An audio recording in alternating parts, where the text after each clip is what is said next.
Hello, everybody, and welcome to the 10th point, season 8, week 10. This is the last week of this of the regular season, and I am the Red Mage.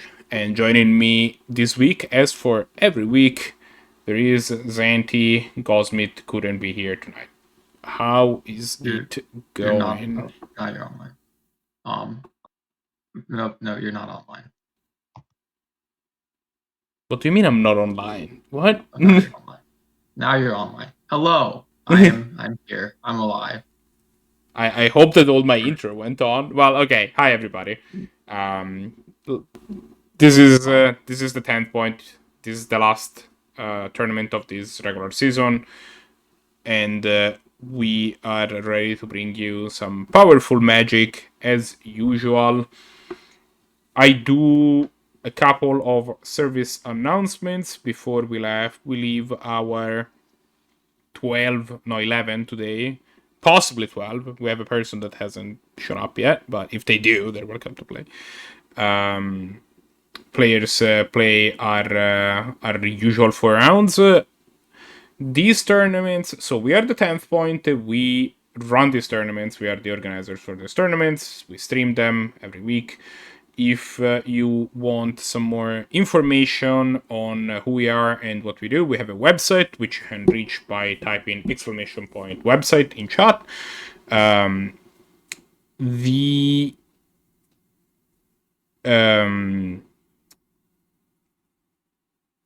we have we run a tournament every week. You can join these events by the easiest way to join these events is to join the Canadian Highlander Discord, which you can reach by typing exclamation point Discord in chat. The Discord is absolutely chock full of some amazing people, but also it is what we use as a base to run these events. So it's kind of necessary for you to be there if you want to participate. The other thing that we have to mention is that next week we will not have a regular season event. We will, however, have a last chance qualifier. It will be done in the it will be done in our usual time slot. It will in the time slot that we use normally for our regular events, but the winner of the event will qualify directly to the season finals, which will be held 3 weeks from now. The way that that's gonna work is that unless we get a grossly divergent number of players than we usually do, what we're gonna do is 3 rounds of Swiss followed by a cut to top 4, which will just face a single elimination playoffs until we have a regular winner. I am being told that the names on the window are wrong, which is odd because I did take care to actually change them, but that's fine.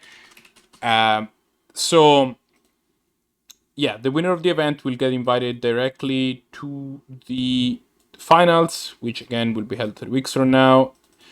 The final will just be essentially a double elimination playoff where the where there is not going to be any advantage given to players ranked up outside of more favorable pairings at the beginning of the event, meaning that the first place player will play the 8th place player, and so on and so forth. The play draw will be random. We had considered the idea of doing play draw to the higher seed, but then because we have the qualifiers, that kind of gets in the way of trying to figure out exactly what those qualifiers, like where to see those qualifiers into this chain of seeds, and we just couldn't find a great way of doing it, so we just decided to just have everybody start on the same level ground. The Other thing that I have to mention is that if you enjoy our content, it would be of incredible help to us if you'd subscribe to our channel. And especially if you have a Prime Gaming sub, that definitely should go to somebody, because you're just leaving value on the table. Otherwise, I can assure you that whoever creator it goes to needs those $5 more than Amazon does.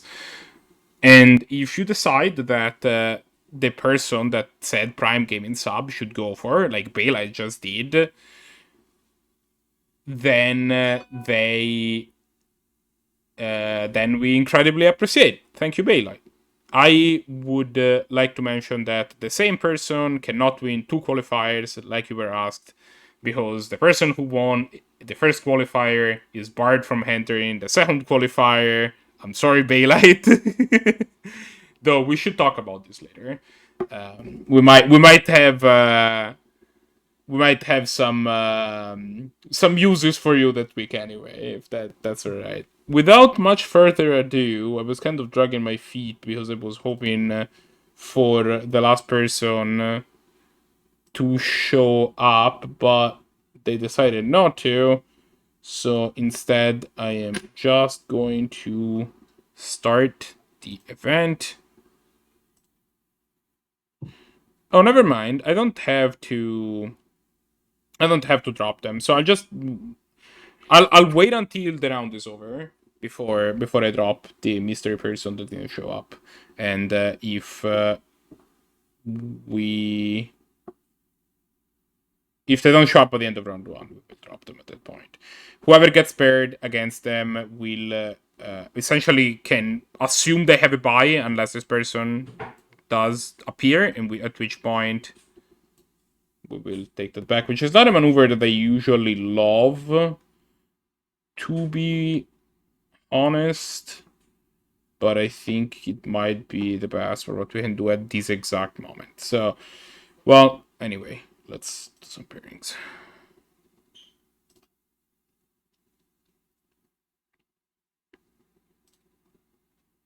All right, pairings for round 1 are up. Pairings are up.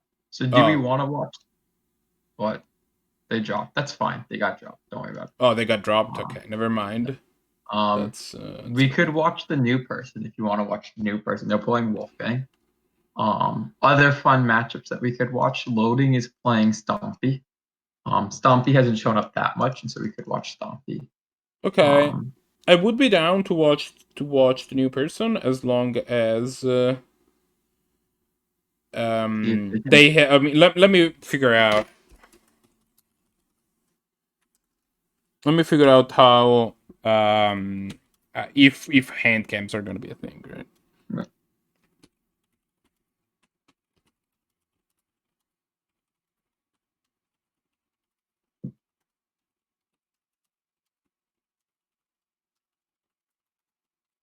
Thank you, Blahguy, for subbing. Whenever Lightning Elemental deals damage to player or discard. Thank you for just including the text of Lightning Elemental on your sub message. Lightning Elemental is up there for 10th points, like probably top 5 creatures. We do love Lightning Elemental here at the 10th point booth. I don't think it gets the nod over Rotting Vegasaur, but we definitely do love love Lightning Elemental and very much appreciate your sub for 13 months. Yeah, Blahguy is one of the OGs. For over a year. Blahguy is committed when he was subbed for that 3-month period we took off over the winter. Yeah.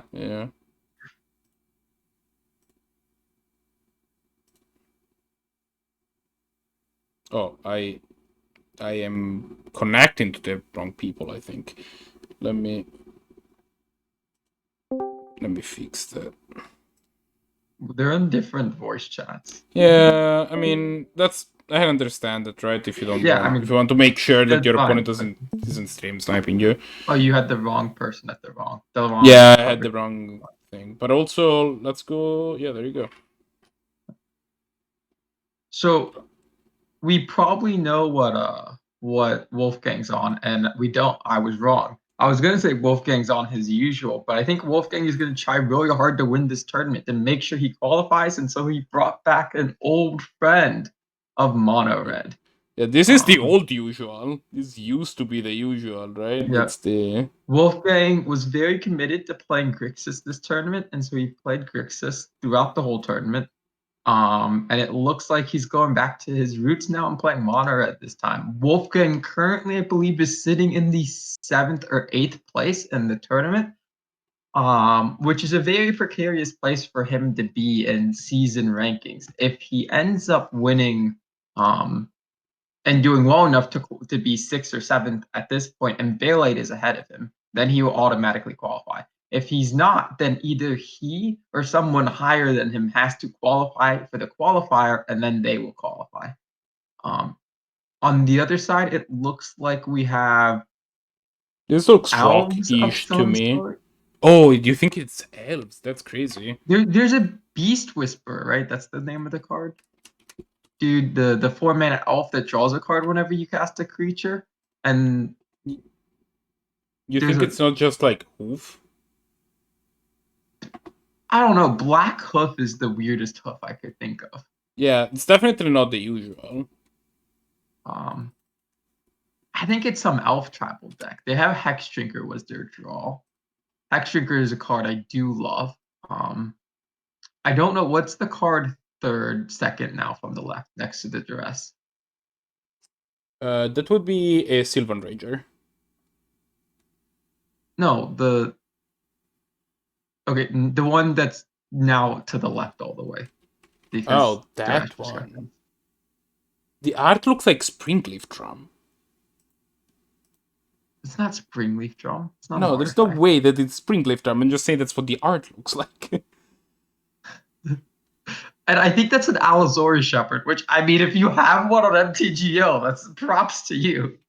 Yeah, I have no idea. It's an elf there. I haven't read that much. So maybe this is just actual elves. So we see Wolfgang here now going back to the game. We got Duress. Wolfgang's Chain Lightning got Duress, which looks like it's probably going to be pretty good in this matchup. Wolfgang's played Figure of Destiny into Stormblood. Figure of Destiny, also known here at the 10th point as Figure of Dentistry, is a quite a good one drop. It makes itself bigger over the course of the game. Fauna Shaman was a drawn here for Saff, I think. Hex Drinker is the play. Hex Drinker is a good one, and we're probably going to see Allosaurus Shepherd come down here, which we do.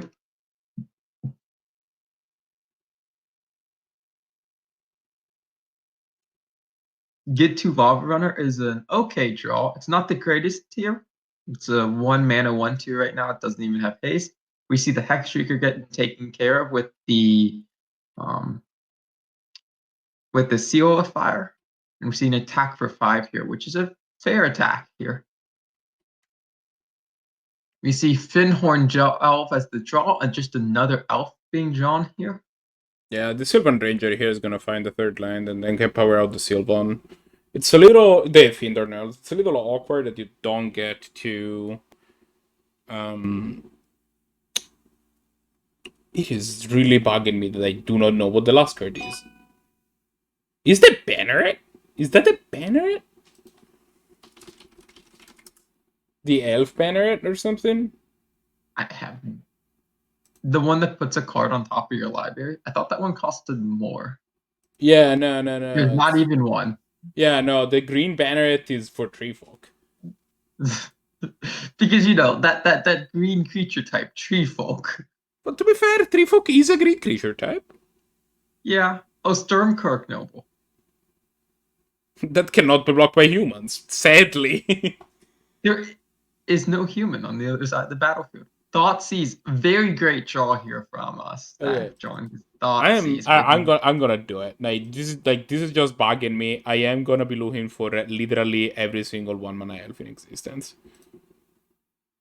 Like any elf that costs G, I will find it. It's about to get cast here. It's Quirion Ranger.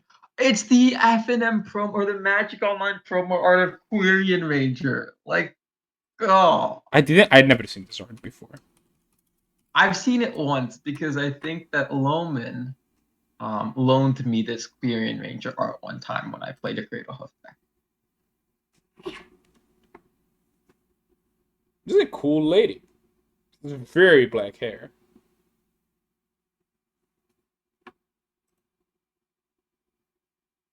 A good old Quirion Ranger. Quirion Ranger is a great elf. Elf is an amazing elf. Quirion Ranger. It just does not have an artwork that you recognize. And at this point, staff is kind of low. There's going to be some blocking going on this turn for sure. You'll probably see this guy double blocked, if not triple blocked, would be my guess. Nope, just 3 is being taken here. I don't know how much I like taking 3 here. Brings you pretty close to being dead to a lot of things. This is really the last turn you can afford to take damage. Timerkill. That's 6 mana. And no, that's Timerkill's only 4. There's no way Timerkill is 6 mana. Is this not the one that makes elves? I mean, no. Yeah, it does make elves, but like it's an elf planeswalker, so obviously it makes elves. It's only 4 mana. I've only seen this card once when I was drafting Arena Cube, and I thought it was. And then I saw I played against it in the next game. It was super. It's like, oh, I had not realized this. This is a green card, but it gives your elves the ability to up for black. Yep. I did not know that was a thing. I thought it just gave them the ability to up for green. So this card is... I don't know if you can afford to cast this card here. Well, I mean, it does make a 1-1. It makes a 1-1, but now you're not drawing cards from your Beast Whisperer, and you're gonna do some heavy duty blocking next turn.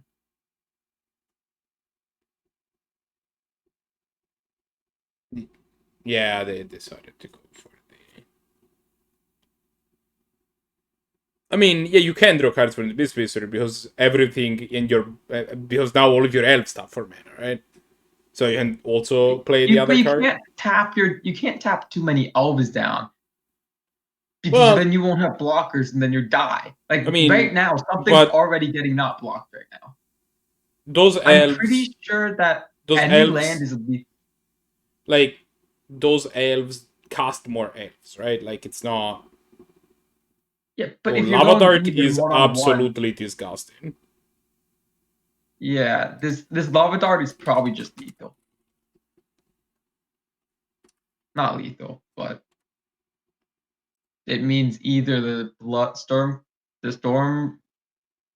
Blood Berserker, whatever it's called, Storm Blood Berserker, gets through, or 2 of your other idiots get through. Although you don't really want to be sacrificing a land right now. I will say that much from Wolfgang's perspective. Yeah, that's true. That is definitely a true statement. Yeah, because 2 things will die. They can kill the Shepherd and like the I don't know, the Findorn Elves or whatever. Yep. Shepherd plus Finhorn Elves can bite the dust. What we're probably going to see here is just an attack with Storm Blood Berserker, and then after blocks, we're going to see the Lava Dart kill whatever is being blocking it. So this 1/1 is going to block it. Something else also has to jump in front of this. Probably throwing the Fauna Shaman in front. Like, it doesn't work because of the Lava Dart, but I would probably be throwing the Fauna Shaman in front and being like, there's actually probably a fair consideration that you should just be blocking with pretty much everything here but your Beast Whisperer. Yeah, that could work. Is that sufficient to kill the thing? Yeah, these I don't like, because now your Beast Whisperer dies. Yeah, and now it dies without any... Yeah, it does without any... Like, even this a 1-on-1 trait, this is just we're going to kill your Beast Whisperer here. Yeah, yeah. That's not very good. And that by itself is bad. The reason I think you block with everything here except for your Beast Whisperer, and maybe not your Alzor Shepherd. Maybe your Alzor Shepherd is too good that you want to hold on to it. is that your other creatures just are elves at this point. They're not doing anything special for the most part, and you just need to make sure that you kill this thing. And they only have one card in hand. Not many things can do multiple. Yeah, it turns out that he had the one, but yeah, I agree with you. Okay, so the elf now doesn't draw a card anymore, so that's the problem. So now you play as Lana or Elf. Well, you could Fauna Shaman it into... You could Fauna Shaman into a Dwywin's Elite. Dwywin's Elite would be good. Because that you just also... find you 2 elves. Oh, can you cast something stupid? You have 5 mana, so it's probably insufficient. You have 6 mana. Right, because of Quirion Drain. 7 mana. Oh, 7 mana has Hornet Queen. So Hornet Queen... That's pretty darn good. Are you just dead if you cast the Hornet Queen? Technically, there's not very many boards when you cast the Hornet Queen and then die. Hornet Queen blocks very many things. Hornet Queen blocks 4 things on this board, and you will have 5 blockers afterwards. So, you see a Woodland Bellower. That I don't like as much because that will force him to tap his entire board.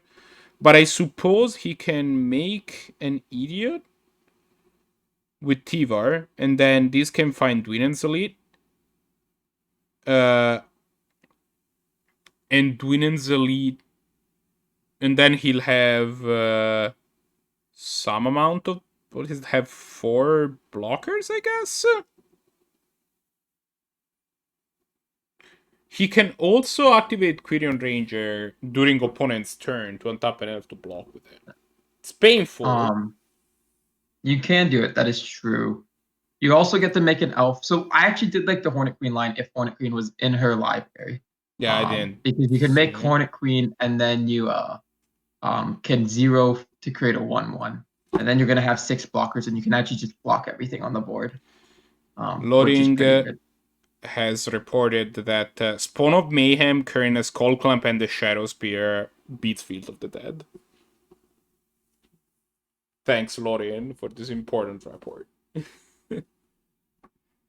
I have instructed Lorien that when he's done with his games, he just join the booth and we'll have him on commentary because he's delightful usually. So hey, it's me, Loading Hubris Loading, here to join the booth because I'm delightful. There you go. Hi. We see a counter get put on everything. Wait, does Timer Plus counters on all elves? Yes. No, there was an Elvish Archer. Oh, sorry. Timer puts counters on 1 elf. And it gains Death Touch, but only until end of turn, so they will never have Death Touch on Wolfgang's turn. So, if you attack with everything, are you dead on the crack? 1, 2, 3, 4, 5, 6, 7, 8, 9, 10, 11, 12, 13, 19. You are. You're just dead, except you have a Scorch Spitter that can block this 6/1. I think you attack with everything. Something's getting through.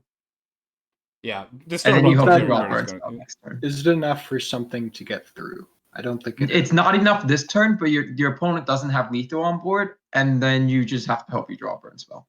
Yeah, true. Like, the Stormblood Berserker will likely get through because of Menace, which means at that point you have. You also get the trade with multiple things, like your Figure of Destiny gets to trade, and your Ace Height Golem gets to trade with something, and so you're actually taking 2 less damage. So you're not dead on board. If your opponent draws a Lord, you're dead. You just got to play some cowboy magic here, you know. If they draw a creature, then I'd have to do math after this blocks if they can activate Fauna Shaman and then play the creature and then have enough things left over that they can. So they do untap their Fauna Shaman. So that means that they can actually just eat. Well, they can block the Stormblood Berserker and instead let like the Gitu Lava Runner through. So they only take 1 instead of 3, which is very relevant because then it means that you are no longer like you need a 4-point burn spell And there aren't very many of those that cast for 1 mana. Yep. No, you don't still need 3 because your Scorched Spear. Scorch Spitter is you don't know about Spitter though, right? Like this is Staff doesn't know but about. even from Wolfgang's Cloud's perspective, the Scorched Spear is not exactly likely to make it to. I think the Wolfgang or the Scorch Spitter is very likely to make it because your 2/2's trading with another 2/2, and your 3/3's trading with 3/3. Plus, they lose the Fauna Shaman in this trade. I would not have been blocked. I would have blocked the Fauna Shaman with the Figure of Destiny, and then the Woodland Bellower with the on the Stormkirk Berserker. So that way, I keep my Fauna Shaman around. Because now there's no reason that the Scorch Spitter has to block. This is not lethal on board. Right. The draw is because you were Crop Rot. losing your own creatures. Crop rotation is What can they get? not What can they great get? here. You can find Gaia's Cradle, but you don't have anything to do with mana because you no longer have Fauna Shaman or a creature. This is an aggressive attack. I dislike this attack. You're dead to a lot of removal. You're dead. You're just dead to any instant or sorcery. Like it's.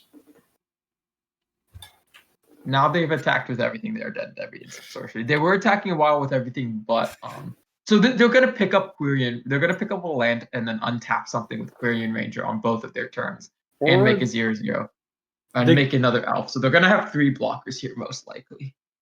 That's not the end of the world. Oh, at least that would be my guess as to what happens here.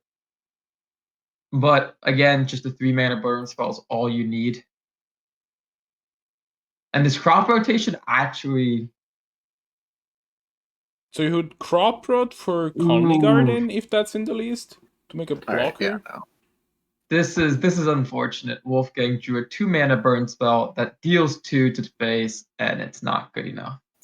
For multiple reasons. What was the Crop Rot capable of getting? That's interesting. Probably Gaia's Cradle, Treetop Village might be in the list. You might have some Westville Abbey that could be in the list. I'm checking. Basic Swamp. You can always get the basic swamp. I mean, basic swamp is just some hot tech, I think. I don't want to be playing a basic swamp in this deck. In a Crop Rot deck, honestly, I would rather be playing like a Bayou. No, the Exile land, the ETB tapped Exile Your Graveyard land. Right. Bog. Bajuka Bog, yeah. Which is also, you get the plus of getting to say Bajuka Bog, which is always good. As we're going to see here, you always bolt the elf, or in this case, you bolt the Dryad land. Sure. So the only other land beside Gaia's Cradle that I see that's particularly interesting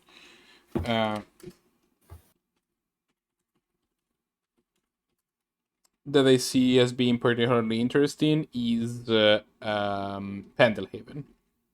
Yeah, Pendelhaven makes sense.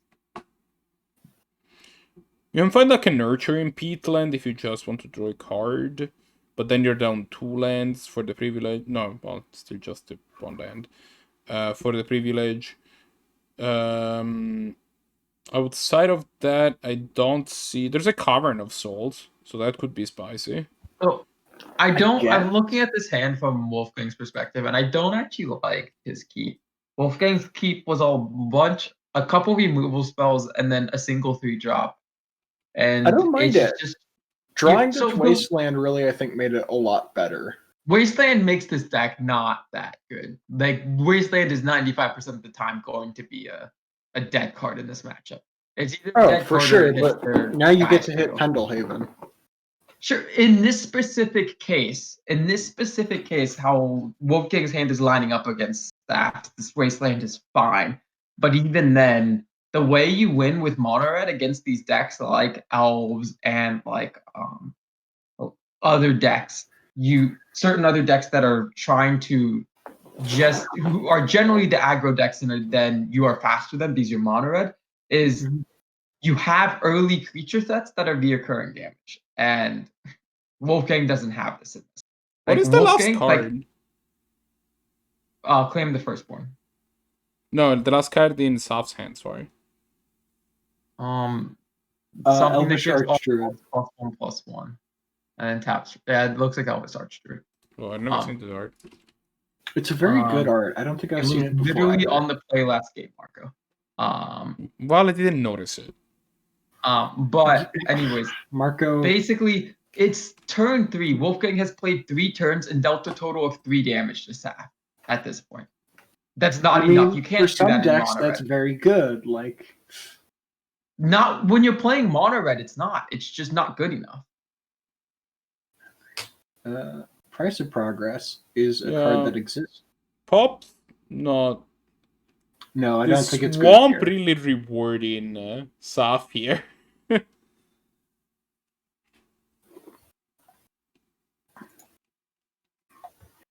Look at Marco over here. Oh, you should put Bajuka Bog in this deck over Swamp. No, we're seeing the payoff right here. You know. This is interesting. I don't know if I like this line of taking wastelanding here. You should have just popped first. I feel like.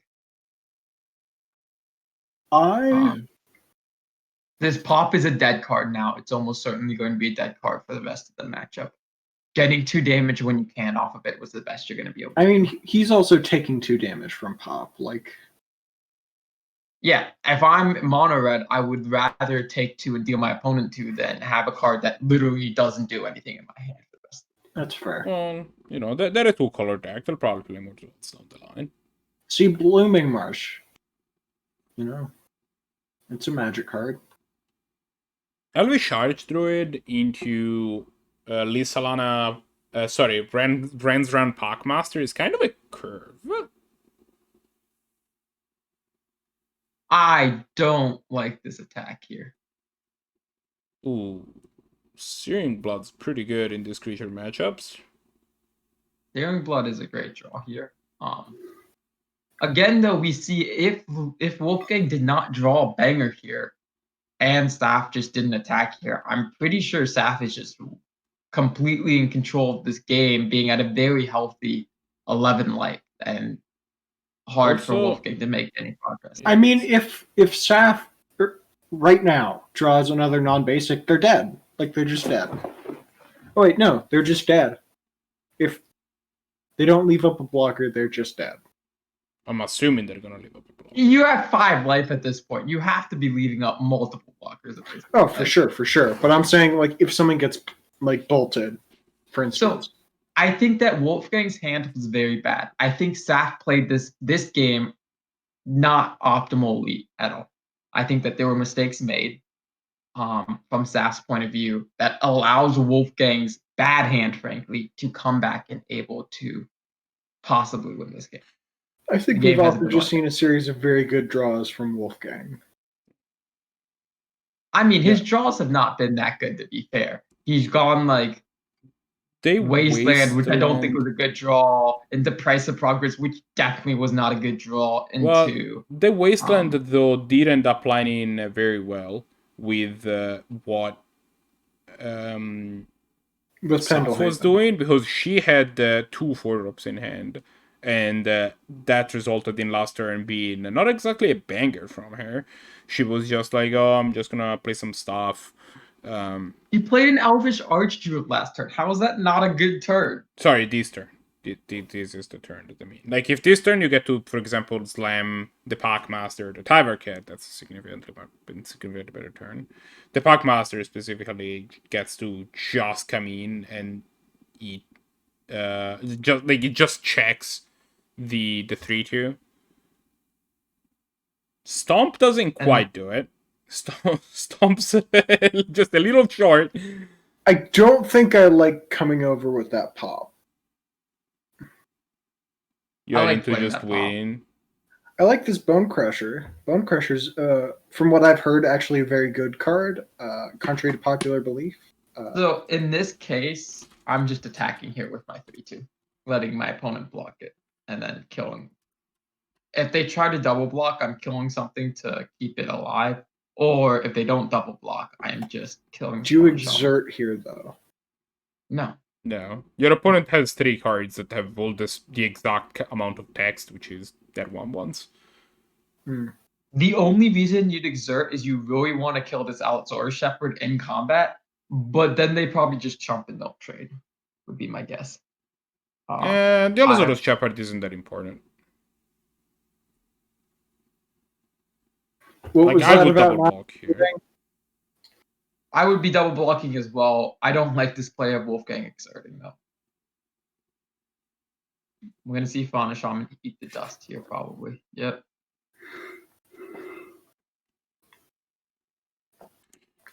So Because here, now you just have very little pressure on board this turn. Now Saff gets to play the creature or the planeswalker. The planeswalker can then make elf, and then probably Allosaurus Shepherd will tap.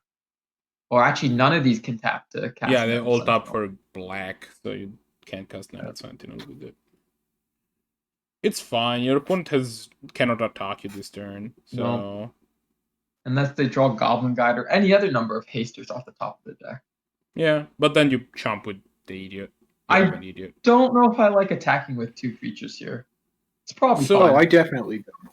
So the thing is just that you kind of have to put some amount of pressure on, right? Because like you need to win this game. Like at some point you throw a bolt and then you lose. You need to win Yeah. this game before you lose it. If you're in Saff's position, Before they cast like Seal of Fire or something. well, it's still a fire. Which I don't think you crack Seal of Fire. I think you definitely wait on it. Alright, Seal Fire is not doing anything right now. You just hold on to it. It doesn't need to be cracked until probably your turn. Llanowar? Which This is one Llanowar this? tribe, I think. It's not. Yeah. It's 2 green is the mana cost.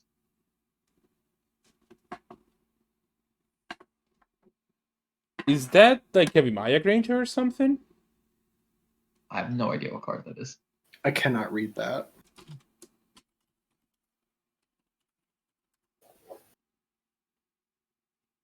Regardless, I'm pretty sure it's getting cast this turn because I'm pretty sure its mana cost is 2 in a green. What's the ability that has to do with mana?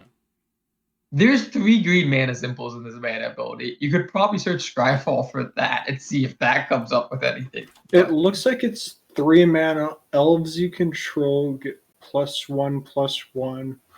Pay 1 and tapped and get 3 mana out of it. Canopy Tactician. Let's go. That is an arena only Kaldheim card, I believe. Well, it's not a Kaldheim card, but I haven't seen it in it's 3 in a green. Oh, that's so just a what it tap for it triple just green. tops for like 1 billion mana. Oh, I was almost kind of sort of close. So you just play Nettle Sentinel here, and then you tap like your Allosaurus Shepherd to play this idiot, right? Well, no, the Allosaurus Shepherd can't play the idiot. Yeah. Why can't it?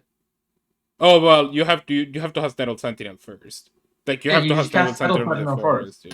Like, Yeah, I I don't have know been why down. you're. I don't know why you're doing it this way. You're just losing out on an Nettle Sentinel being on the battlefield over. Yeah, no, I'm with you. This game has So- been physically painful to watch, I think. So Saff so far has successfully gummed up the board, which Mhm. against an Aggro Crusher is honestly kind of an impressive feat. But she's still dead to Lots of Any Cast this burn Avid spell. Karaoke. Do not cast this Avid Karaoke. Just keep it in hand, Wolfgang. it's a season. Gives you another draw next turn. You're not. This creature's not going to change the board state at all. Oh, it's Erofellos. Look at this idiot. Look how happy he is. He's very happy. Raphael's tapping for a solid 2 mana right now. Honestly, the creature on the board not tapping for the most mana, not often said about Raphael's. Yes. That's Raphael's right now looking like a good and fair card, like, not gonna lie. Yeah. Like you have to do some work. Oh. Am I just supposed to attack with everything here except the Canopy Tactician? Well, either that or you just put a +1/+1 counter on Thumb or something. Ah. Yeah, and now Oh yeah, wait. you You get can to just make activate. everything huge. Right, Allosaurus Shepherd just kills people. Well, it's not lethal here. Wolfgang definitely should have used the fire last turn to stop this from happening. I didn't realize that the first ability on Tyvarkel untaps the creature. I mean, to be fair, you often forget about the actual ability on Allosaurus Shepherd. Well, no, here I think it was the most text that the card had. In this game, it was definitely the most text the card had. Yeah, It's but I'm not been- going to be bothered to read the card with the most text. No, I mean this card has a lot of text. In this game, the text that was most important on this card was its pumping. Are you So- sure it wasn't green spells can't be countered? In this game, I am In this pretty game, sure that feels not. painfully relevant. I don't know about you. I also very much dislike this attack. You're letting your opponent keep a creature, and one that can make you not be able to block at that. I don't like it. Yeah, was Wolfgang would have been forced to block. Wolfgang being one off from lethal constantly. Barbarian Ring. Ring Love this That card. This card is great card. capable of tapping to deal 2 damage. Yes. Wolfgang now has And a lethal. lava dart. And that's game. Oh, there is a lava dart. What was this lava dart? I also missed the lava dart, to be fair. That was where my comment was, that Wolfgang is constantly one off from being able to have lethal because he had a lava dart that he drew barbarian. And he had 2 more damage then. It was lethal. Amazing. Barbarian game. I think that this game was probably played. Suboptimally, I think. There were mistakes made on all sides of this game. I wouldn't go so far. I mean, so the board was kind of complicated. It was definitely like, I don't know about I don't necessarily know that the board was that easy to navigate. I think that there is an argument that you don't want to just attack with everything because, but I guess that then you still have the Nettle Sentinel. I don't know. It's complex. But I'm not even talking about this last turn, right? There were many turns where I criticized. This was game 2, I believe. This was game 2. And they are 1-1. Yeah. I think Wolfgang kept a very poor hand. And then I think that early in the game, Saff made some decisions to allow Wolfgang to get in for extra damage that if Saff played optimally, Wolfgang would have not been able to get in for these extra 6 points of damage.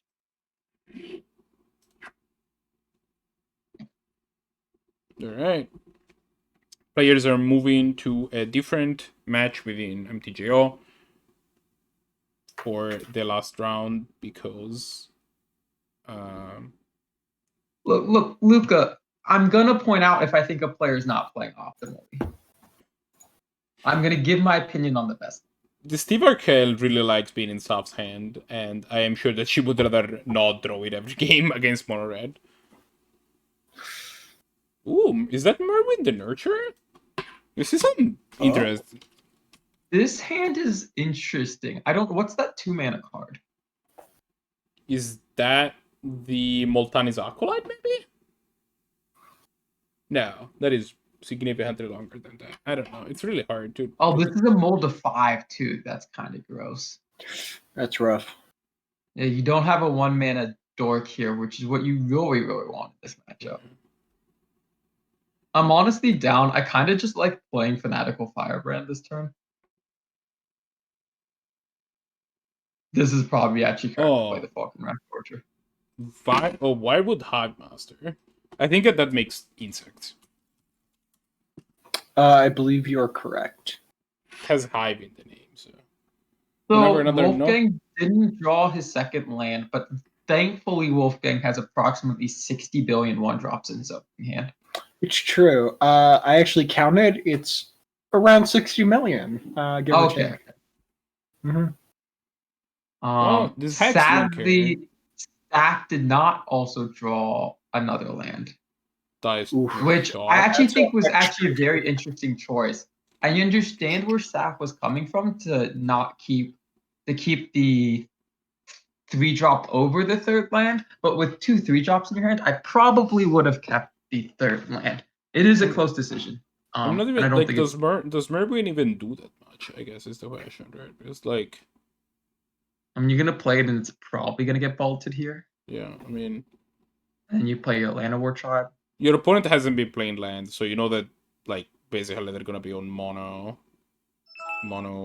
like gas, whatever that means. Monogas is a very common and well-known archetype. And there's the lightning bolt. See, this gets bolted. Yep. Another attack for 2. Yeah, I will Merwin say, if shows up Saff here. can get up to 5 mana and play this Vivian, Vivian's I good. do like Saff's position in this game. There's a Nettle Sentinel. Okay. Not the Nettle It Sentinel, appears more- that Wolfgang is finally out of interaction. Do you trade the Merwin for the Falcon Gorger here? Saff opts Oh, not heck to. yeah. Yeah, I am certainly trading it. Well, the Merwin can get big enough that it can reach higher. This Merwin is now still... Like, are you taking 4 this turn? No, you're tapping the Merwin for mana because now it makes mana, and then Oh, Merwin does tap for mana. Okay, Yeah. sure. I've kind of forgotten. Okay, so now you drop then your you VV. start making idiots. Okay. This is correct. This is a correct line. I would agree with this. I don't see how Wolfgang is gonna stop this VV. Natural order is on top of the library. This is Ah. a very good. This is how you win if you're stacked. Natural Order is controversially a very good card. I don't think it's that controversial. Natural order is it banged. I know this is a hot take for you all, but So What can natural order get? Let's see. Hoof. natural order can. There's almost certainly have to be a hoof in this deck. Are they running Cradle Hoof? Or Crater Hoof? 1, 2, 3. I mean, 4, I'm 5, checking. 6, I'm assuming so. 7, 8, 9. Or 9. heck, I'll 12, even take Eldrazi Pig. 5 is 9. 19. Octopig? I like Sadly, Octopig. though, so natural order is not lethal with only 3 creatures. Yeah, Hoof is With- in the deck. Hoof does not kill them if does not kill Wolfgang if the only creatures on the board when the turn gets passed So, to Saff are the what Nettle about, Sentinel and the Mywin. What if it was Hoof and Andres Forerunners? Because you can minus the Vivian. I mean, you definitely crack the Sentinel here, right? But you minus that's the next time you cast a creature. You're not casting. Oh, right. You're not casting the Hoof. Right. You're also not having Vivian stick around if you don't block. These both going at Vivian? No, these are going Fates. this- Yeah. Yeah, I would be shocked if these are going at Vivian. Right. You're right. Because that would be a bad play because I'm bad at Magic. You're right. Sorry, I Like- forgot about that. With that said, I'm blocking with this Nettle Sentinel here. I am not. No, I think you need the Sentinel. I think the only way you win this game is you don't block with Nettle Sentinel. You draw a 1-drop elf or something like that, and then you natural order that elf away or something to try and get lethal. I mean, there might be don't see how you're other getting. targets. Like, there might be other targets that aren't as... You can get a Hornet Queen. I don't hate Hornet Queen. Actually, yeah, no. I really like Yeah. sacking Hornet Queen. Hornet Queen is not in the deck, as far as Queen's gonna gum up the board to the point where only burn spells are ever gonna get through, and that's probably your best bet right now. It is not in the deck. You're not running Commander staple card or Hornet Queen? Okay, Hornet Queen is not a commander staple. It's a staple in like every Hoof deck. Which I mean, this is an elf deck, it this should is still elves, be but- it's if Hornet Queen isn't in your commander deck, what are you doing? Like, Well, not playing green. You get a for Woodland once. Bellower. Woodland Bellower, what does that find?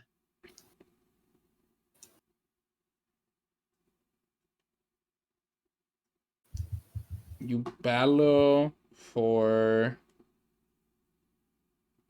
some sort. Elvish. Can you just bellow for something that makes like 3 idiots? Is that in your deck? Well, there's Dwynen's Elite.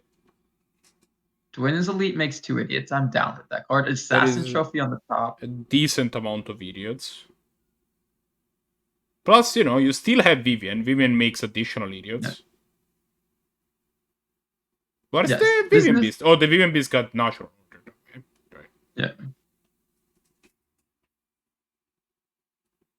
So we finally see a second land drawn here for Wolfgang. Wolfgang at this point is probably just trying to cobble together just enough damage through burn spells and non-combat damage at this point. I don't think Wolfgang is Well, going I to be mean, dealing any more Wolfgang combat has damage on the ground. lethal in hand, right? It's just a matter of if he draws 2 more lands, then Yeah, but What you does have to Ash like Zealot this do? this Fiery Confluence is lethal, but until you get your third land, I don't think you can play 2 Fiery Conference as the way we are doing this. Oh, there's a creature that can minus Vivian. no, the creature card on top is forest. I know, I was making a joke. It's a Mark. Dryad Arbor. Unbelievable. You don't actually cast it, so it doesn't do anything. I know. Uh, I was joking. I don't even know. Can you even play it off of Vivian? Probably. You can't. You can't because you have to cast the creature spell. This is not a creature spell. So you Right. can't even play Huh. this card. That's Right, yeah, wow. Dryad Arbor, notoriously weird card. Dryad Arbor, one of my favorite cards. I love. Oh, that Dryad is a Arbor. Dryad. When That are is they gonna drop actually the a rest of Dryad. that cycle? We like that's what we were saying, Marco. I thought you were just talking lying about to you. Dryad Arbor. I didn't know that they would like it. It's impossible to distinguish. I said the it's on Dryad top of the library. You can't tell Dryad Arbor, like just from the art, like. So Unbelievable. this was actually a very good draw from Wolfgang. This is outside of maybe landed the land. This is a very good draw. Any 3-mana burn spells probably lethal next turn now. How much does the Hellraiser deal when it dies? 2 plus 1 from the Scorch Bitter attack. Right. Which means I'm kind of down to Ash Trophy to Scorch Bitter. Yeah, but God, then you are. imagine Assassin's Trophy targeting Scorch Spitter. That must feel so bad. Man, this Vivian is really determined to not draw a creature under any circumstance in this deck that has 52 creatures in it. Man, imagine being able to run more than 30 creatures. You know what we haven't thought about? What do you think that Saff's points are? Mox, Mana Crypt, Crop Rotation, Natural Order. No, sorry, that's not. It's too many. Mana Crypt, Natural Order, Crop Rotation. Second copy of Crop Rotation. So they're playing. So she's playing Natural Order, obviously, as you have seen. Yeah. 4 points. Crop Rotation's 1. That's 5. Crop Rotation's 1. And then I don't know what the last point is, but 4 of the other 5 points are Demonic Tutor. What? Yeah. Come I just again? like Demonic Tutor. Demonic Tutor. Demonic Tutor is interesting. In your mostly green deck. Is GSC points? GSC isn't points, right? What is in points? Green Sun's in it. No. Why isn't it points? No, Wolfgang, you're 1 short. Again? You Pyromancer. Wait, no. And the Price of Progress is also just 1 short. All of this is just 1 short. Price of Progress still Oh, that 0 breaks your damage. heart. Price of Progress deals 2 damage, dude. There's a Dryad Arbor. Oh, Dryad Arbor. Oh, reach! Talked about this. There's a Dryad Arbor. That was a Fucking bullshit. Dryad Arbor. I thought that game overall was very well played by players. That game was much better than the game before it. I think that Saff did a great job in that game playing her creatures and using the Vivian to stabilize and attacking just enough creatures to end the game fast enough. Wolfgang did as much as he could to come up 1 short yet again. Well, now I'm sad. Why is my computer not taking screenshots? Oh, well. Right. I'm waiting for the last round to be reported, and then we will... There you go.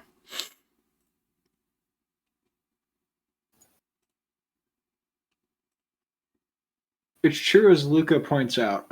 1 is not 0, which is a controversial opinion, but Yeah, I think that we have had like people are still joking the mouth on that.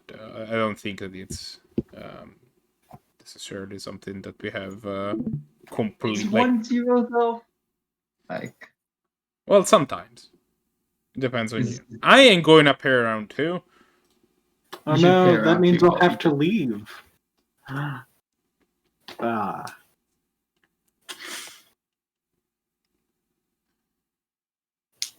That's okay. I'll make sure to lose my next match quickly. You could win quickly. I don't know if you've thought about I did win quickly last time. Lover's Hubris Loading is playing Unusual Thunder. Yeah, and I say we just go watch them actually. Okay. Yeah. Yeah.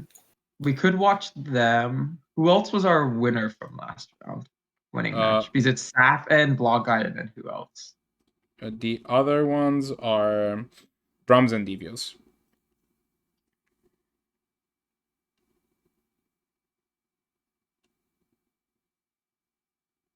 Brahms and Evios. Okay. I also we could watch wanted to go on record that Luca is on a deck that he has labeled as Abzan Timewalk, and I'm kind of curious about that. But he is playing Who's on Wolfgang. that? He is playing against Wolfgang, so... Is that Bailite you said, though? No, that is Luca. Or Luca. We can watch Luca next round, almost certain. Yeah, okay. Unless Luca gets the bye. But, like, I mean, we could watch them this round if you really want to watch them. Nah, let's go watch I would Floating. I mean for some loading action.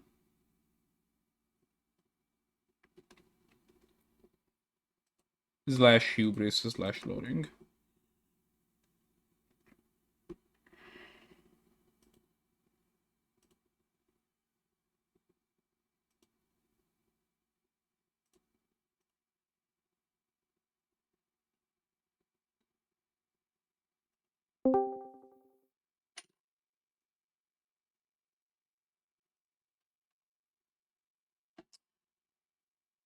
All right. And let me go to the match. Let's go to the match.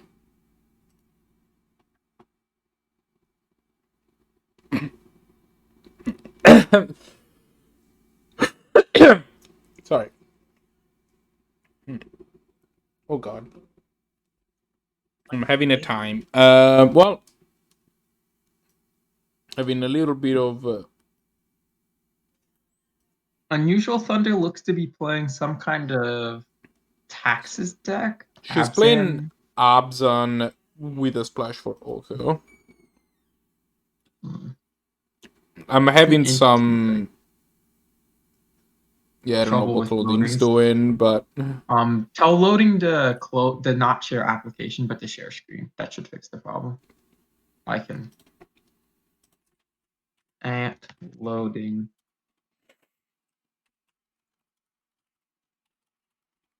Can you share your full screen instead of MTG application? So just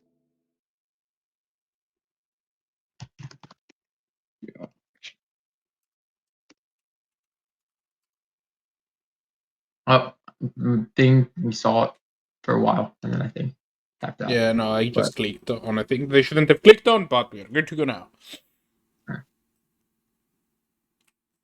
So loading's and this looks fine, honestly, from loading. Well, it doesn't have very many cards. It does have a Hypnotic Spectre, That's 6 cards in it. It's a 6-card hand. It's fine. Hypnotic Spectre is a blast from the freaking past.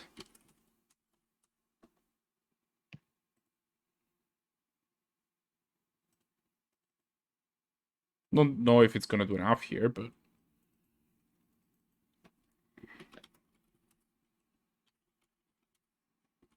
I've added a quote.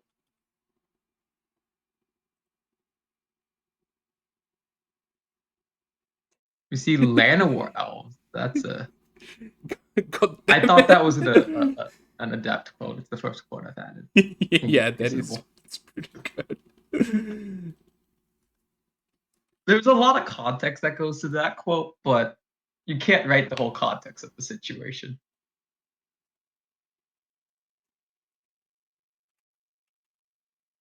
Oh, we didn't see UnusualThunder did the correct thing of not attacking with Mother of Runes there. Would have gotten blown out if he didn't. But Hypnotic Sprite. I am down for this Hypnotic Sprite. Sadly, it is going to get Palace Jailer though.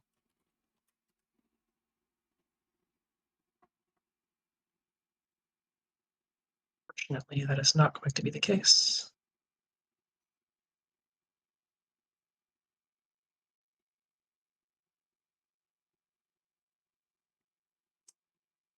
I can Seems hear unlikely. somebody which should be able to, for reasons that are not clear to me, but I am going to fix that real quick. I think I can hear the call, but only UnusualThunder and not loading, which is interesting. Thank you, Discord, for that. Good cards. So we see Brahms. Oh, I know exactly They can't what hear it you, is, right? actually. No, they cannot hear me. Just reasonable magic. I know exactly what it is, actually, but not now. I figured it out, I think. Oh, loading conceded while I was fixing that, apparently. Yeah, loading just conceded. There was UnusualThunder had a dominant board position. It was probably early for a concession, but had a dominant board position, had the Monarch. There was no way that loading was getting out of the Monarch, and loading drew like 3 straight lands in a row. Well, Another hand hit here? And it's a Mox hand with a turn 2 Vector. Oh, no. You have to probably turn to Your opponent's gonna play Noble Hierarch and you're gonna kill it with this. No, because the Duress is gonna take the Lily, so you're back to turn 2 hippie. Mox on Mox. So some violent action over here, Mox on Mox. So now you're hoping that your hippie discards the sword? Why would you play Elf here? That's interesting. I don't like this play of Elf. Over higher? Yeah. I guess you know that they don't have a removal spell? You know that your hand's under more pressure than your board, so you'd rather put the cards safer. Like, the cards are going to be safer on the board, so you'd rather put your good cards on the board when you can. Yeah, and Noble Hierarch's the better card. Yeah, exactly. That's my point. Okay. Sophie also is put safely in hand. Yeah, I would have put Sophie on the board, sure, but like, why start with? Yeah, I don't get the starting with Elvish Mystic. Yeah, this is not the most important thing, but I did not get it. This is not the best, because now, like, the hippie doesn't have text plus being a 2/2 flyer at this point. This him to turn and have the last 2 cards in hand. And the sword is a huge problem. The sword gets to keep the hippie next turn. Yeah. And kind of gets to undo all the card advantage that you had from, you know, all the stuff that you did. You were 1 turn too late. You needed to be able to tag this sword before it came in. Yeah. Your opponent's Mox just turned out to be better than your Mox, sadly. Yeah, I mean, if you had drawn him to Turk before, like, if your him to Turk was in your starting hand, right? Like, that's a very different game, because then maybe they don't have a sword. Yeah.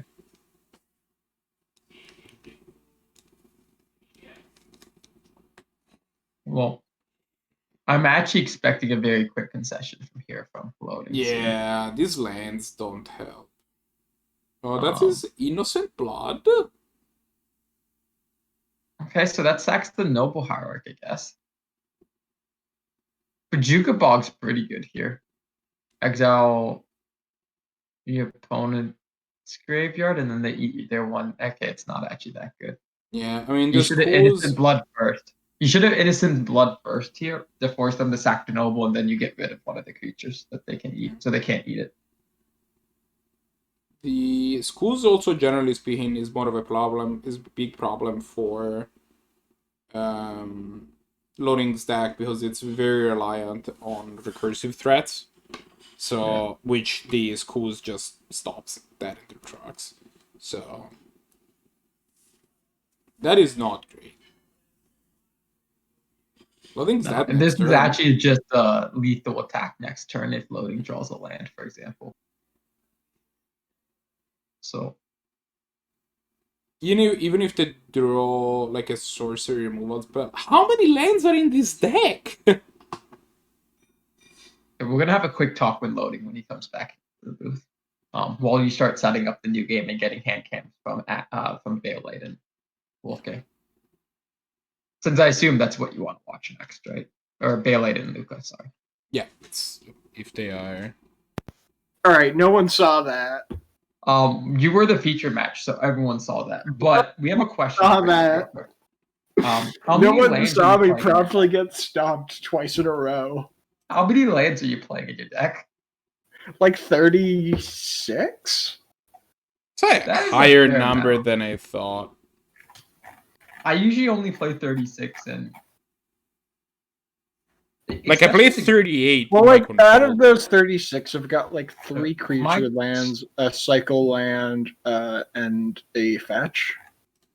my 30. So, for example, in my 2 decks that I play with all the time, on paper, I have a Bant control deck and I have my Jeskai mid-range control deck, and they play 37 and 40 lands respectively. And then, for example, in the 2 aggro decks I have Is It Tempo, which plays 31 lands, and then I have Mono Red, which plays like 30 lands, including a strip mine, and then like 2 Well, that monsters. scans because this is the mono black tech deck. This is Um, me creating my whole new archetype. So, for some clarity about what we're watching, apparently Bailite's deck is called. It's Bailite versus Stompy. Wait, what? You said you wanted to watch Bailite. I thought you said that. Who was playing the Abzan deck? Oh, Luca.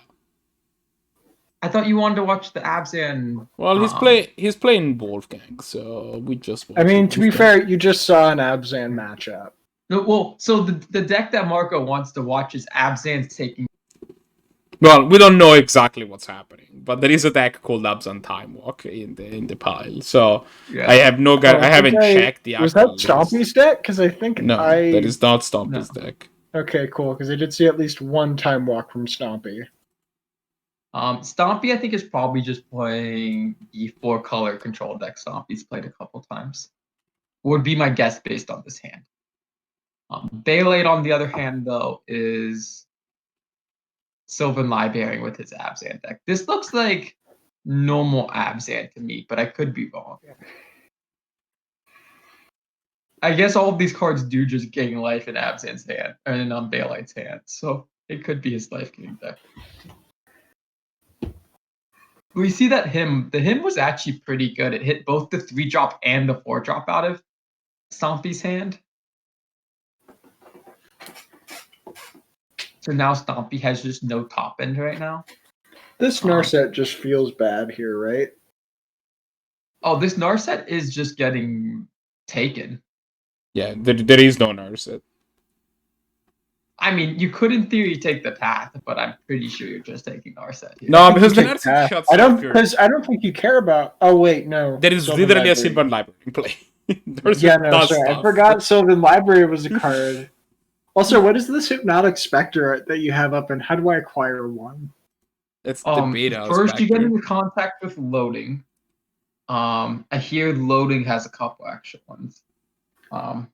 This is the I beta do not hippie. have- You have not seen a beta hippie? I've never seen a beta Hypnotic Spectre. It's amazing. It Yeah, looks sweet. It's so much better than the weird dragon thing. So in paper, Yeah. you can get like an unlimited one for like pennies.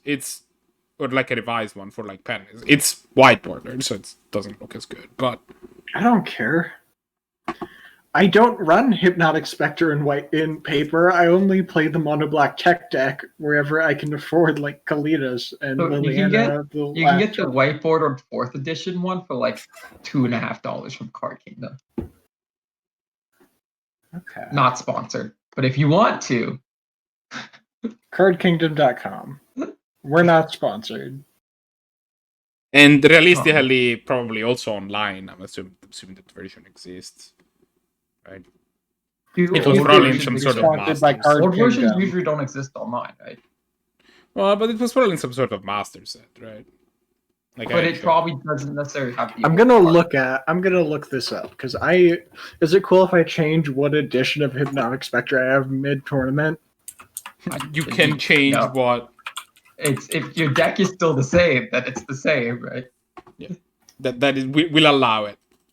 You might even get like a blackboarded one if it exists. Like maybe it's fine. Maybe it's Yes, it was a promotional one. Yeah, you can get it for like 2 ticks. It is literally 0.02 ticks. for 2 cents. Yes. Back to the game though, we see Meyer Triton and Horser just on the battlefield. There's a Tainted Pack in Bailite's hand, which is a fine card that's now apparently legal in Gladiator and Historic. Wizards. I thought that they banned Tainted. Oh no. We had this entire conversation about Tainted Pack Protocol and whether that was gonna be a thing that was possible. Yeah, not to get into it here. But Wait, is Tainted Pack the one where you exile the top 6 cards of your library? No, that's Demonic Consultation.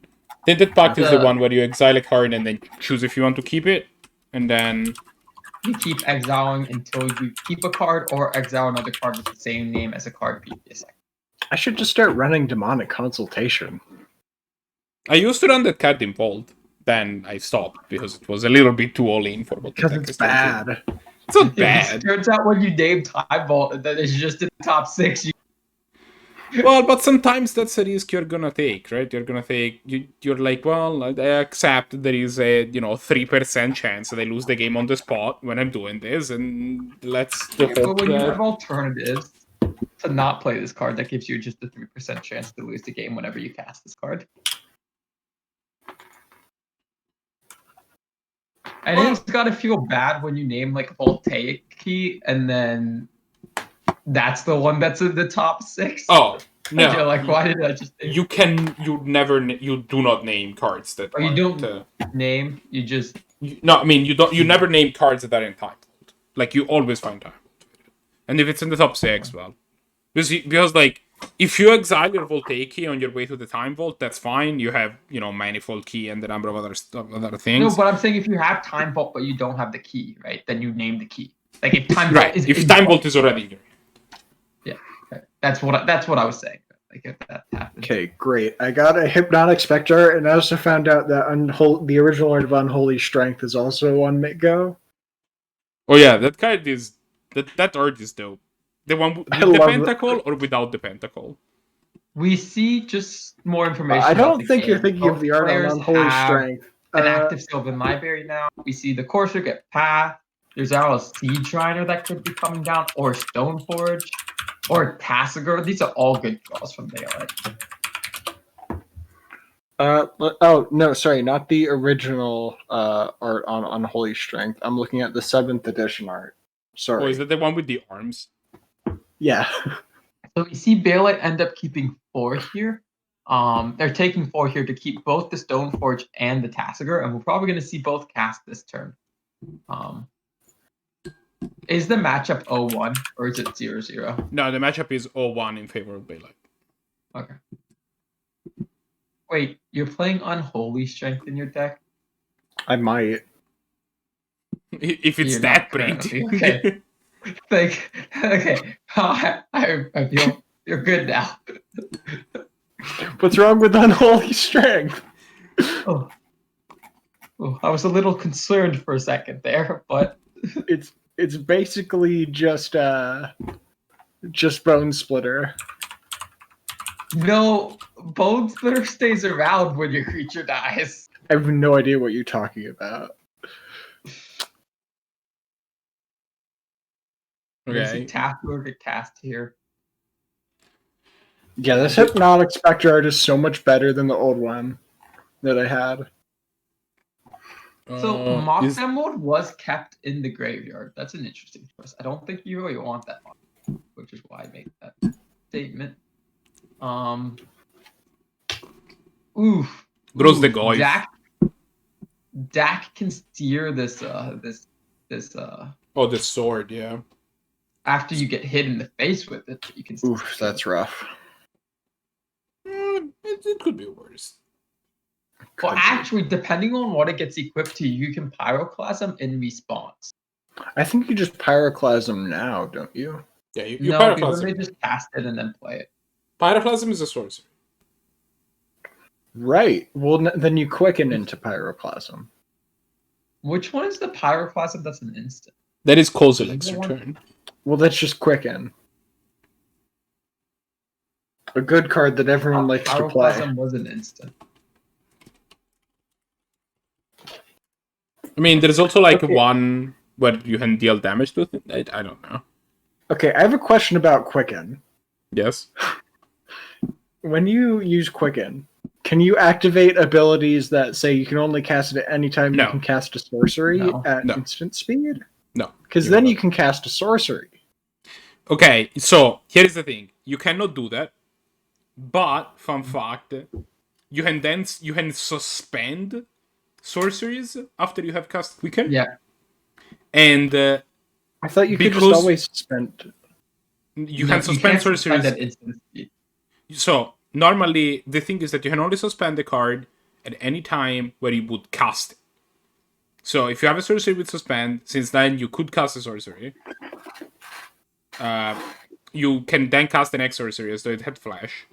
You can then suspend any number. You can then suspend cards, and you can suspend any number of them.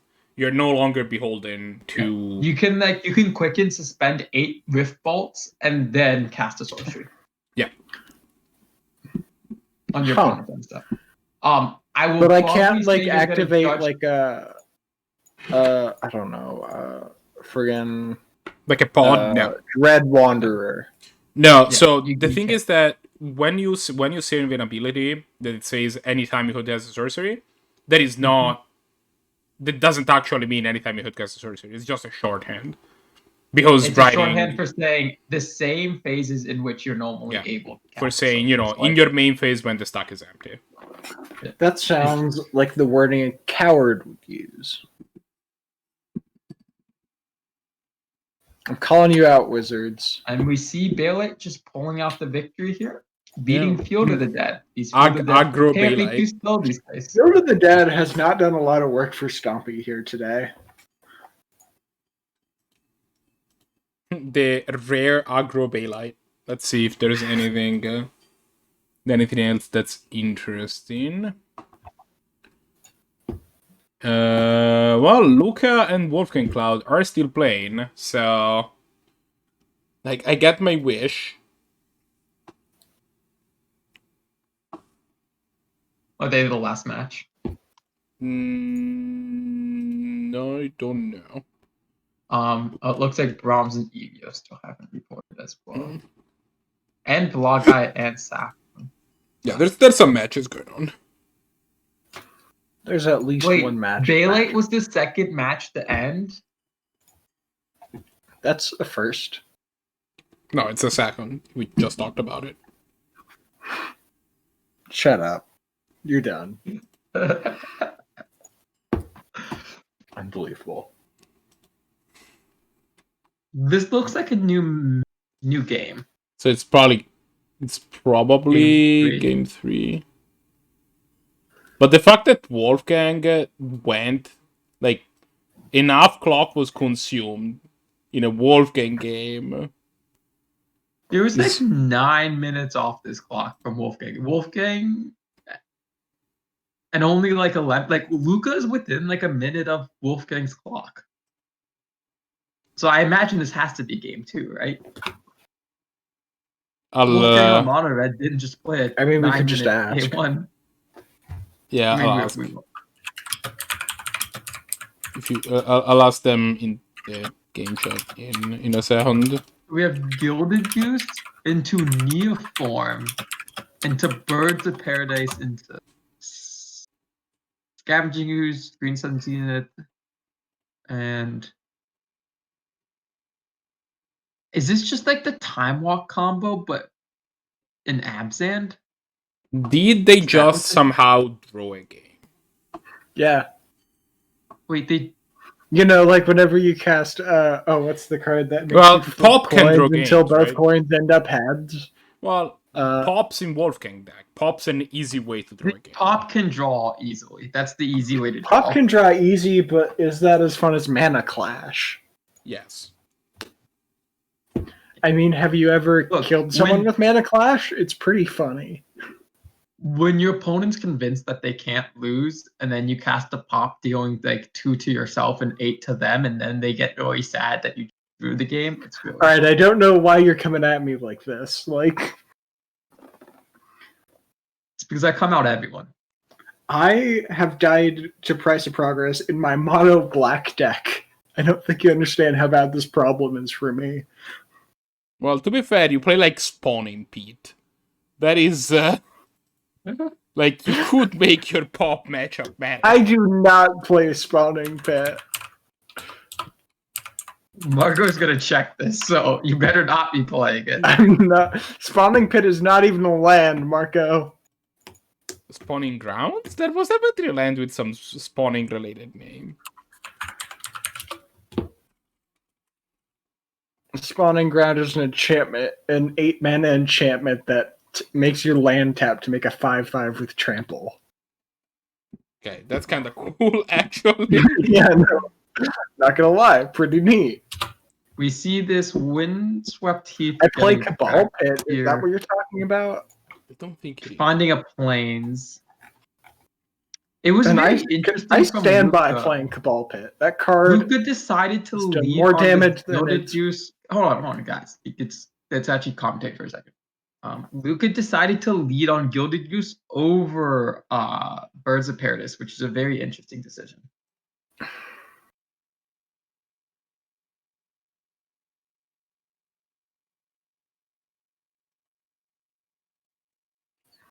Now we're going to see this Green Sun Zenith get cast for 2, which is also interesting. I'm not sure what Luka is going to be finding for 2 here. That's so important. So, the score on screen is correct. Luka is up 1 game. Was the second game drawn? No, there were no draws. I'm sad now. But Alright, let me see if I can actually find out how many non-basics I'm running in my mono black deck.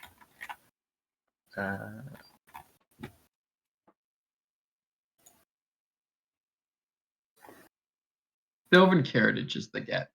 I am currently I am very running. interested though in this Birds of Paradise over this Gilded Goose. This Gilded Goose over the Birds. I'm currently running 15 non-basics. 13.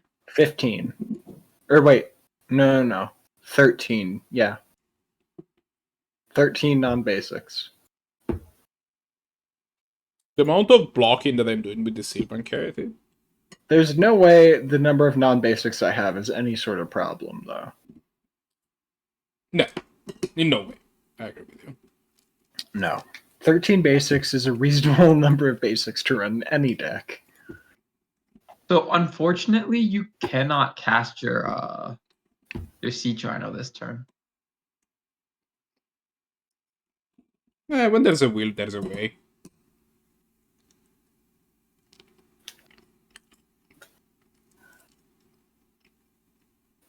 Oh wait, Wait. no, you can. I lied. Yeah, I Clarity lied. taps for black. I was like, wait a second. I was thinking for some reason you couldn't have 2 lands that tapped for blue, and I was like, oh, both of these lands tap for blue, and you can't have 2 blue when you're casting Sea Trino. Well, you see, Well, that's where Lowman you're taps for wrong. green.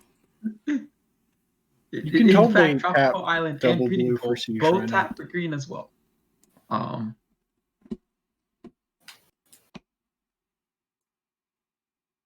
Yeah, this is Siege Runner is not a card you like seeing against mono red. when you're playing Siege Rhino's just not a card you like to see. Like, I don't like Siege Rhino. But if I'm the one casting it, If you're the one casting it, that's very rude. like I've cast a lot of Siege Rhino. I assure you, in those scenarios, I wanted to be the one casting Siege Rhino. What about Savage Knuckleblade? Yeah, the card's bad, it turns out.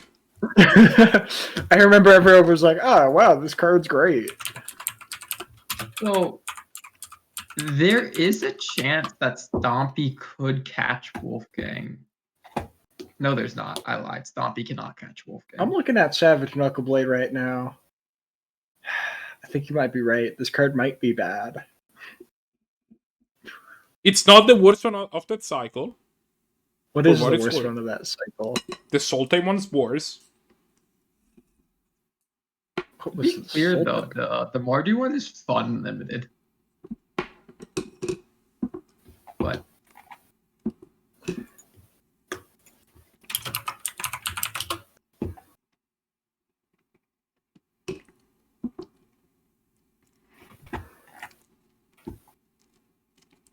here's a question, Marco. Do we have the standings for week 9?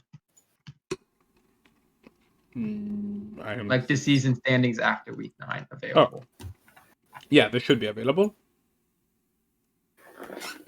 The Where? the ones in the spreadsheet should be the season standing. So, Which how assuredly am I in the finals? Because I know I've got it on lock. Because I overperform every single week. Oh yeah. So loading, let's just go down real quick. Let me see. You're Mhm. currently sitting at a solid 18th points. 6th place cutoff right now. Mhm. Oh here, let me check here. So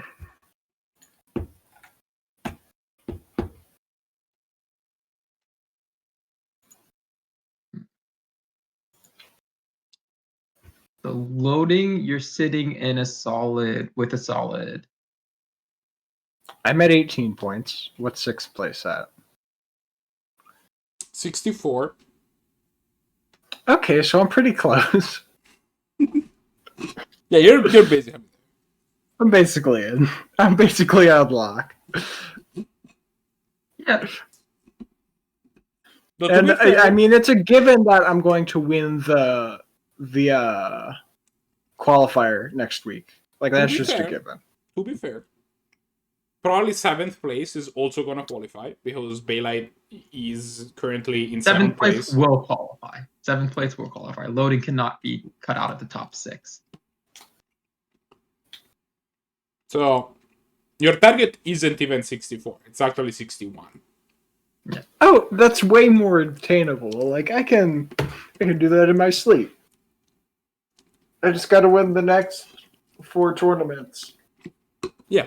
To be fair, you just need to win the next one, and then you're fine. Oh, that's easy. I mean, you've all have seen my win-loss record. I always kill it. The we mono black see- tech deck is a real reigning champion of a deck. Is this a fallen shinobi? Are we going to see an attack with birds of I'm sorry, Yeah, what? that sure is a fallen shinobi. What is Fallen Shinobi? It's a normal shinobi, but fallen. paradise for this fallen shinobi? We Does don't Fallen see the Shinobi fallen have Commander Ninjutsu? No, just regular ninjutsu. Unbelievable. We do see a neoform though. What's this neoform finding? It's finding Spellseeker. Is Spellseeker gonna find Ephemerate, which is gonna find? Is this just the Timewalk combo? I think Luca is just Timewalk here.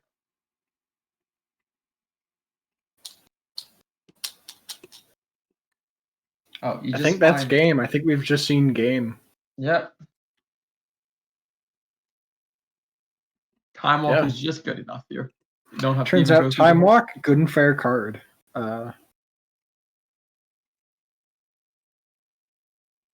So I believe that was the last match for this round because I think I saw everyone else before it. All right, let's. I will be pairing the next round shortly. Do you Before want to we do do, announcements? I just want to remind everybody that, well, first things first, we are the 10th point.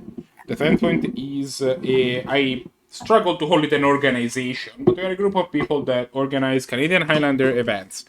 Every week when in season, we have an off season in which we don't. But if you want to learn more about our organization, your best bet is to type exclamation point website that will get you to our website, which will give you all the information that you need to have. Our tournaments are run through the Canadian Highlander Discord. Exclamation point Discord will get you there. It's full of great people that can also help you getting your feet wet with the format. In case you don't know exactly what the rules of engagement are, that is a great way to start. Just join the Discord, ask about exactly what's going on. The other thing that you obtain by joining the Discord is you will be able to look at our announcements, which will then in turn let you look join the events. We also have a command here that is next event. It's not currently active because I haven't made the tournament for next week yet, but it will be done before this tournament ends. So we will we stay tuned on that. I'll let you know as soon as it's ready. Before we go forward, I also want to go on record saying that this tournament is brought to you thanks to, among other things, your kind support. So if you felt in your heart that you wanted to subscribe to us, we would incredibly appreciate it. And also, if you have a Prime Gaming sub, if you have Prime Gaming, I really recommend using that subscription on at least somebody. Because, content creators need those $5 definitely more than Amazon does. And if that somebody ends up being us, we incredibly appreciate it. And you will be our hero. By which I mean we will probably still talk shit about your deck if you don't play True. up to our incredibly lofty standards. With that said, There's one other thing I want to mention before we start the next round. You can do pairings. You can give pairings out so the players can get started. But for the people at home in the YouTube video that we will release later, I just want to mention where we're standing on the final week, since this is week 10, and this is the last week to qualify. By making the top of the season, I want to let players know where everyone is. Blahguy is sitting up there with a 20-point lead ahead of everyone else, meaning that if Blahguy didn't show up today, no one had enough points. You can only get at most 18 points a week. So no one is able to beat Blahguy at this point. Blahguy is going to end in first place for the tournament for this season. We have Bailite and we have Evios in second and third. This is important. They are both locked to make top 8 at this point, I believe. Because Wolfgang has started off this round 0-2, meaning that his max points is limited and Wolfgang is in 7th. Or maybe Wolfgang might actually be in 8th. But anyways, Bailite and Evios are sitting at 76 points, probably locking themselves. I believe both of them are about 2-2 or 2-0 or 1-1 in this tournament so far, so they're doing quite well for themselves today as well. Bailite has also qualified through the qualifier, and so this will actually mean that our top 7 will qualify because Bailite has already qualified through another means. After that, we have Brahms and Luca both at 65 points, which is a very comfortable amount that will probably get you in top 6. And then we have Necro in, Necropotence in 6th place for the season so far at 64 points. After that, we have UnusualThunder with 61 points, who I believe is also O2, and then Wolfgang, who is O2 with 53 points in this tournament so far. 58. And so, that's the total score, not the modified score. Oh, never mind then. Yeah. So so Wolfgang has 53 points, which is not enough to make top 8 or top 6 or top 7, which does qualify at this point almost certainly. So UnusualThunder right now is in it. Wolfgang is not, but this does mean if Wolfgang or UnusualThunder, Necropotence, Luca, Brahms, Evios, or Blahguy win the qualifier we have next week, then Wolfgang will qualify. If he doesn't make, if he ends in 8th place. Otherwise, if someone like Einstein or Stompy or Loading wins the qualifier, which is a given. I'm going to win this qualifier. Then it looks like our previous champion of Wolfgang will not be able to be in the season ender to defend his title, which would be quite interesting. I actually want to make a note of this because I didn't mention it during my announcements. Next week will be we will have our second season qualifier. It will be held in a regular time slot, unlike the first season qualifier, which was held on a different day. But the idea there is that the winner of the qualifier will be invited to the finals. No questions asked. Yeah. You win, you're in. That it's a way to allow for people that are less able to make a recurring commitment, but still want to manage to get in, and also offer the people that didn't quite make it a last chance to qualify. So next, if you want to enter one tournament, well, next week is a good one to enter because it will be the one that can just rocket you off directly to the finals without any further help. With that said, I think I have the pairings ready to go, so I'll publish them real quick as soon as I manage to find the tournament page. There you go. And once that's ready, we will go watch some Magic, because we've been talking for far too long. So it's true. I say we go watch the top of the ladder here, which is Brahms versus Thunder. Wait, is it Brahms versus Thunder? Also, 3-0 is Saffron versus Luca, right? No, Luca is the 3 point. Huh? Yeah, Luca's at 3 points. They must have lost round 1. Okay. So they got the pair down. Yeah. If you want to watch Brahms and UnusualThunder, we have, it was Evios Blahguy. We haven't seen either of those, so we can watch them. And Evios is battling out for that second place spot.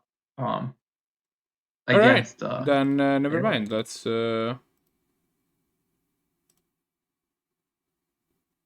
Wait, that's the top of the standings, right? The top of the standing is Brahms versus Thunder. Brahms versus Thunder. Oh, it's Brahms versus Thunder. Oh, it was Stompy we just watched. Never mind. Yeah, we can watch Brahms versus Thunder. That's fine. Okay. Yeah. Sorry, I was thinking you mentioned someone else. I was confused. As is a common state for this, for my game.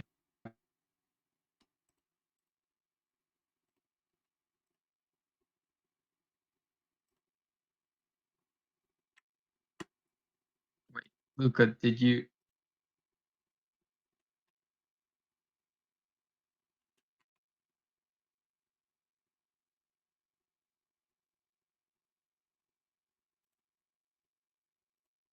You know, we could do something that I might regret.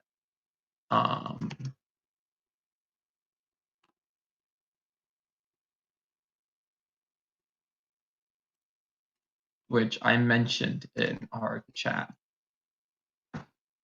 while I'm waiting for the tournament to show up, for the game to show up. Well, Brahms is still in this chat. Brahms.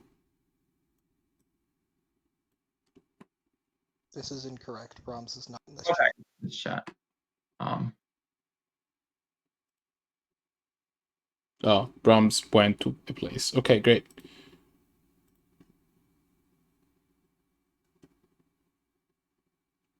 So it looks like from Unusual Thunder's hand. This is a fine hand. Toxic Deluge. I still don't completely understand what their deck is, to be fair, from Unusual Thunder. It's like playing Mom and Toxic Deluge in the same deck seems a little awkward to me. It's like a loading Brahms- type move. Brahms is looks like he's on Cradle Hoof again. I don't particularly like this hand from Brahms. Sure, he's on Cradle Hoof and on Medium Green? There's an Overgrown Battlement. Do you play Overgrown Battlement? No. This is Cradle Hoof. Never mind. Like,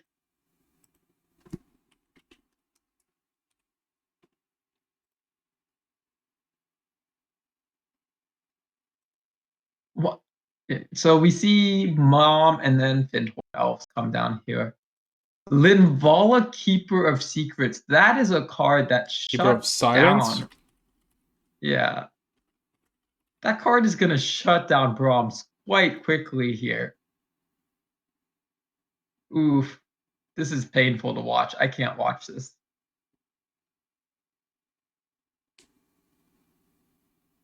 Oh, yeah, nice Elves. Oof. And now you just have to say go, and you can't even play your land or try. I think Brahms is taking the consideration of, do I concede here? I guess you quarter calling for X equals 0 on your end step to find Dryad Arbor at this point. Wait. Dryad Arbor can't tap for mana. Yeah, that's sad. You can't even do that. I just realized that. Dryad Arbor is been a topic of conversation today.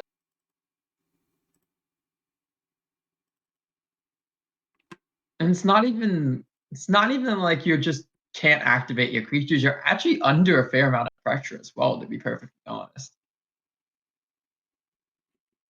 Oh, you get to make a 3/3 now. If only the 3/3 had any ability. Or you get to make a 3/2 that has Undying and gains you 2 life. It's also a possibility.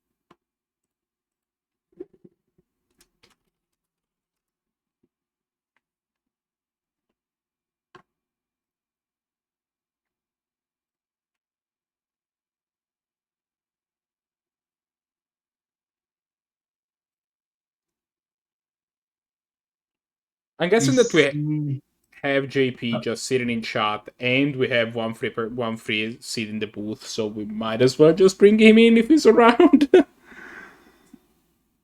I am here. Yes. I don't Also, believe you. I will stipulate that if your audio quality becomes terrible, Yeah, just yell at me. we will yell at you. But Yeah. But also yeah, we will silence you. We haven't talked a whole lot about this game, but there's not much to talk about. This game's over in a turn. Like, yeah, this Linvala is an absolute house. Linvala against Cradle Hoof seems like a gross card to me. Seems This card like just like is a Cradle Hoof killer. That's about it. Like that card kind of turns off nothing else other than elves. it stops a few other things from happening. Yeah. I mean, it's a very powerful card. It's a 3/4 flyer, which means it's already not that bad for 4 mana. It's like it's a fine body, right? And then this ability's pretty relevant. There's a fair amount of creatures that have activated ability. Tassiger has an activated ability. I mean, even like, for example, like Mom, Yeah, Stoneforge Mystic, these are all creatures. Stoneforge. For example, Death and Taxes play. Also, like decks that try to combo through to get infinite life through Spike Feeder, right? Heliod. Although there's a number of ways to usually Viscer Seer. Viscer Seer, Walking Ballista. This stops a lot of that. Like, there's a lot of things that just have activated abilities. I do like this hand from Brahms actually. It's a Yeah, fine hand. I mean, it can go quite fast. He just needs to find like a big dumb idiot, and then he can probably cast it. Nightmare Shepherd. That's a card that I see a lot on Arena and not a lot anywhere else. See, No. that card Again, is we see sick. Toxic Deluge, which sure, I also guess a this card- card's good in the matchup, but I still don't understand what your deck's doing. I feel like this deck is like 4 Keller Death and Taxes, but mid-rangey-ish. Like, it's just playing a bunch of random hate bear things, as far as I can tell. I think this deck is supposed to be just Abzan splashing Oko. See, but like, You don't feel like play if you wanna Mom and splash Abzan. something- Yeah. But I You think the kinda anomaly do, is like- Mom. It's not Toxic Deluge. I think Toxic Deluge is a Yeah. card that's normal for them to play. It's Mom that's weird. Yeah. Like, if I were splashing in a deck, I would splash for Ren and 6 before I'd splash for Oko. I wouldn't. I would say Because- you're probably in the minority in that opinion. But I think Oko Really? is individually. I think Oko is individually more powerful. Brand 6 is better if you have the support for it. But like, you know what's better though? Primeval Titan. Generally, yeah, Primeval Titan make a 20/20. Yeah, you just find the 20/20 package here, and then your opponent Toxic Deluges, and then you have the 20/20 package next turn. No, you just have them Toxic Deluge away your 20/20. You can't let this. I am not activating my Thespian Stage Dark Depths combo, not on an end step where you are able to cast this Toxic Deluge. That's fair. I mean, And you This is also also- can't just let Primeval Titan hit you in the face 4 times. That is enough to be Yeah. lethal. I think So- like the line here is just play Knight and then be able to get a Caracas.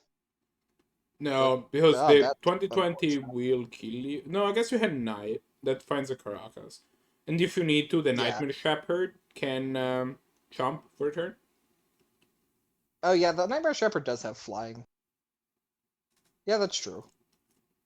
Does Nightmare Shepherd bring itself back? No, it doesn't. No. That So would the be stupid. problem with both of these lines is that it requires. I guess you could play native Valkyrie. That works. The problem with the Nightmare Shepherd blocking is that you don't have your 4th land right now. Yeah, I mean, I'm assuming Yeah, that the 4th land is drawn, but like you won't have time because like.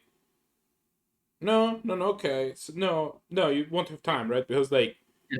this turn If you- play the idiot, and then yeah, like you play the knight, but then your opponent just makes a 20/20 before the knight stops having summon sequence. If you play native Valkyrie instead of Toxic Deluge last turn, So that is also not good enough.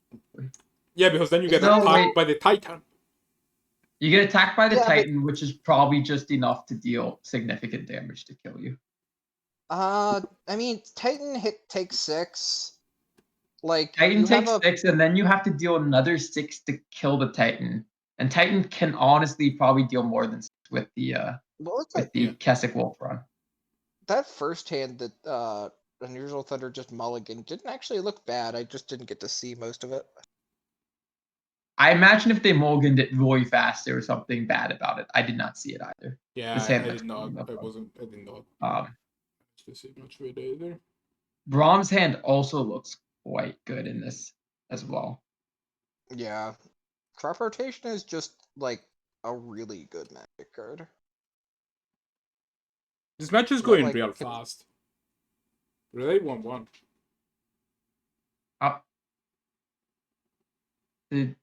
Yeah, Yeah, I guess it was they the are. Limbala game and the depth. Yeah, I was like, what was game 1? And then I was like, right.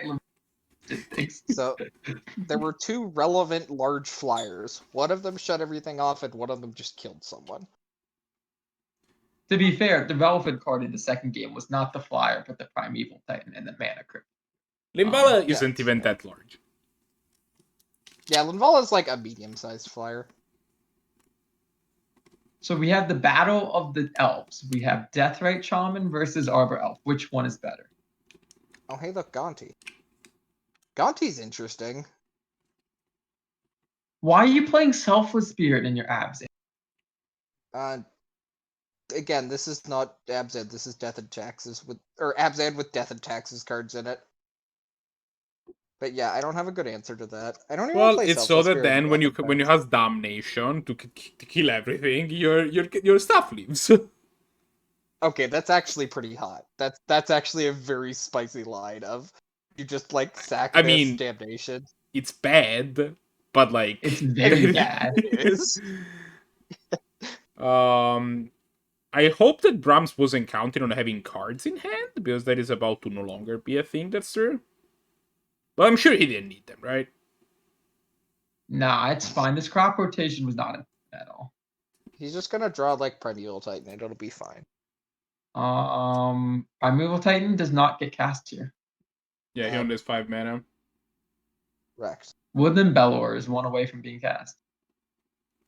Wouldn't. Oh yeah. Brahms, you can't cast it.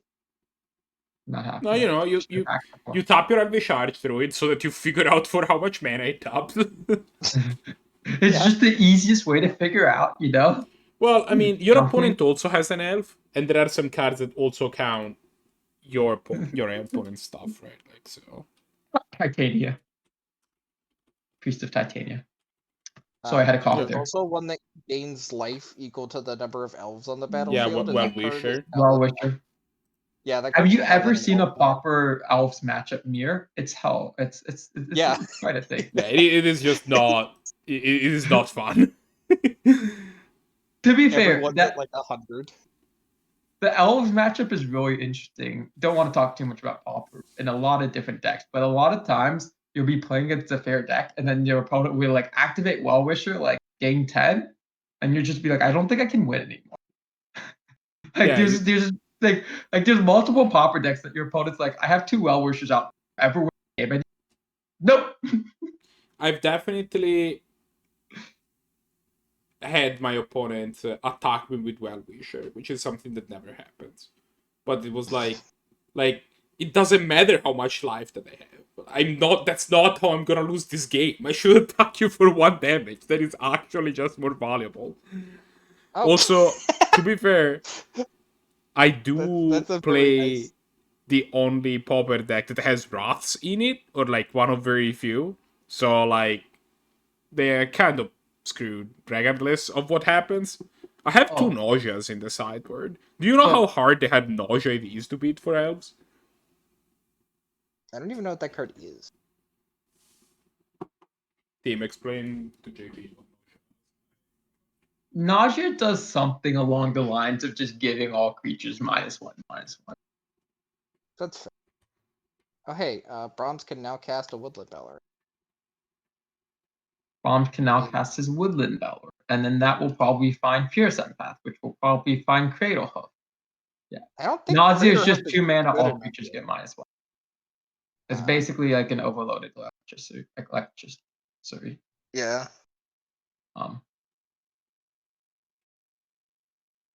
Yeah. But Woodland Beller, I imagine this is probably just finding Fierce Empath. But I could be Empath wrong. for Titan for depth. Somehow you don't die in the Really interim? good. Is Empathic Empath is a beast, right? Fierce Empath? No, not an Empath elf. is an elf. No, Elf it's an warrior. It's an elf. elf. Yeah. And you could get a Hornet Queen. Or you could get Cradle Hoof and just hope you draw land. Right. Goodbye. Hello, Marco's screen. But while we are waiting and figuring out what they get, I do want to mention one more thing. Pauper. Marco, you did mention that your deck is the only deck that runs Wrath. There's actually this new Pauper deck of Pauper Jund, which just plays like Fiery Cannonade in the main deck. That is incredible. The deck is great. It runs the most value I've seen in a Jund deck. It just runs things like Llanowar Visionary, the stupid wolf that draws a card from Kaldheim with Foretell Oh, 2. yeah. Sarul's Um, Blackmate. That and is then it runs awesome. things like Lightning. Okay. Do you want to know what the actual worst wrath it is to face if you're an elf deck or any other creature deck, really? Plague Engine. How about Pestilence?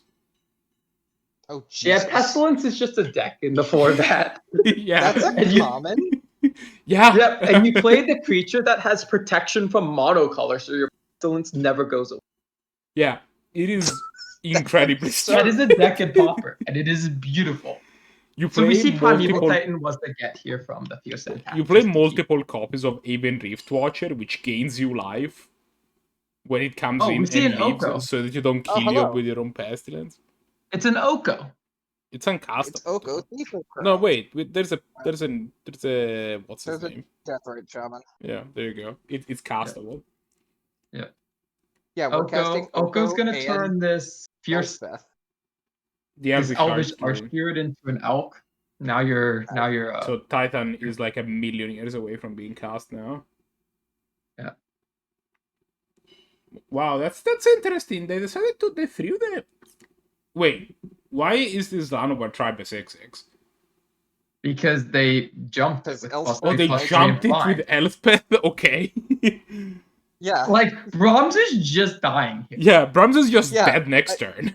That is what's happening. To be here. fair, when your opponent casts 7 mana's worth of planeswalkers in a turn, you're probably not in a good Like spot. you need to kill this Elspeth, and you can just concede. This is an easier option, so we don't have to think about it as much. But you need to kill Elspeth and have enough blockers that you were able to survive, and that just wasn't happening. And Brahms concedes, making Unusual Thunder 3-0 for the day. Is our other 3-0 matchup still up? I Is put up Evios versus Blahguy, Evios versus Blahguy? Sure. which I don't know if it's a 3 match, to be perfectly honest, but that's what I I do have. not believe it is. The other one was Necro, which doesn't have a hand, so Well, we have Saff versus Luca as well. oh, I didn't see that one, I suppose. As a side But we note, haven't seen Evios or Blahguy, so like I'm kind of We in. can watch Evios versus Blahguy. That's fine.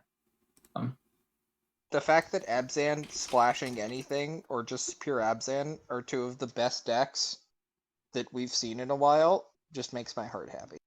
So the thing is, I don't necessarily think they're the best decks in Canlander, but in the meta that we have, no one plays blue decks. Like, honestly, blue decks are just something that's not played, and because no one's playing these blue decks, these people can just run these value-centric green decks.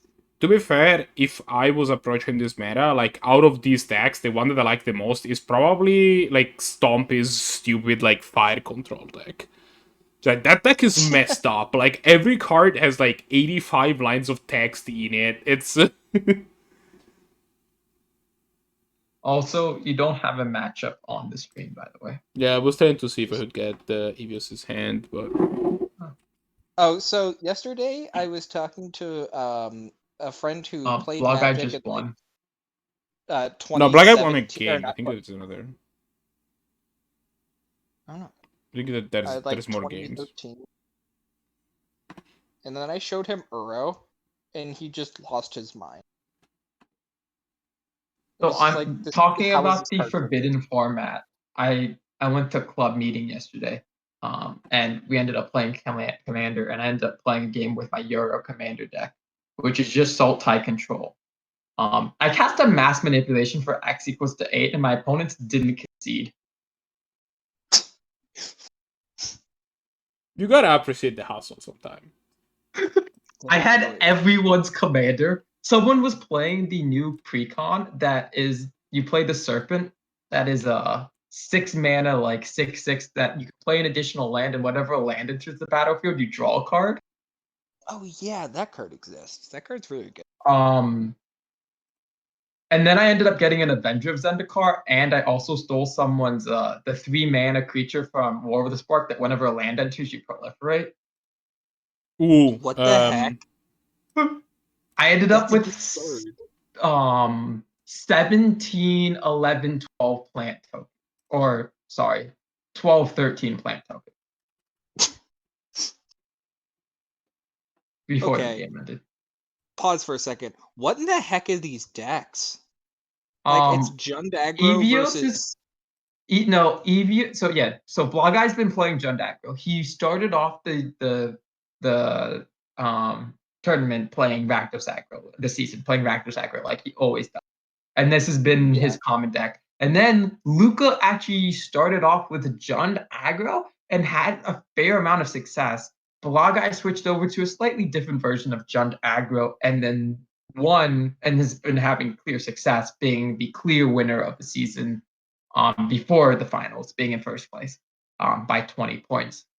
And then Evios has been playing for most of the season his Gruul Monsters deck, which is just green-red mid-range creatures, basically. Aggro mid-range. But why is there a Steam fence? Because you splash for Oko. Okay, that's fair. Why else would you play Steam Fence? That's fair. Yeah, it's literally the only cast in the entire game of Magic that the Steam Vents is capable of casting. Yeah. It's like, this is may as well just be called Cast Oko in my red deck. I mean, casting Oko and like Ancestral Recall seems fine. Well, I don't Deck think he's isn't on playing recall. Ancestral Recall. He's The probably Steam on Vents some sort of only mocks. cast Oko. I don't think he's on some sort of mock spread, right? Like that would be where he is. That seems Sounds correct. It'd probably be like Mox Mana Like Crypt. Mox Crypt or something. You I'll can check. though. Yeah, I'm checking. Was just making sure that the graphics were right before doing so. So we just see a lot of things happening. Creatures were played. We see Domri's Ambush get played, which is a quite good, one of the best, not fight spells, but other things. I can't think of punch spells. It's a punch, punch spell. This Embercleave is one off from being castable. I think you might just play Judith here. Judith and Unearth to try and builds out your board. Yeah. You play Judith, you play Unearth, next turn you just plan on Embercleaving them. Yeah. Yeah. You just gotta believe. Yeah. Judith is what, a 2/2? Judith is a 2/2. But... yeah, I mean that takes 6. I mean, it kind of doesn't matter what the stats or text on any of this creature is, right? Like, it just matters that they become attacking creatures that reduce the cost of your Embercleave. Yeah, Embercleave is just such a stupidly powerful card that, like, it doesn't matter what the text of anything else that you have going on are, it just matters whether this cleave is in play or not. That is the only thing. To be fair, if you're attacking with a Bird of Paradise with an Embercleave on it, it's kind of under. Still does too. You're not Flame wrong. Tongue Kabu, Marco. That's a flashback. It's uncastable, but remember when you used to run that card in blue? I mean, it's not that long ago. I'm a fan of the Cavo. This is the absolute worst art for Flame Tongue Kavu. Well, I mean, out of 2 arts. Yeah, I mean, you're not wrong, but also, like, this art is so much worse than the original art. We see the Judith getting taken care of here. Yeah, gonna deal but 1 the to Cleave's still coming.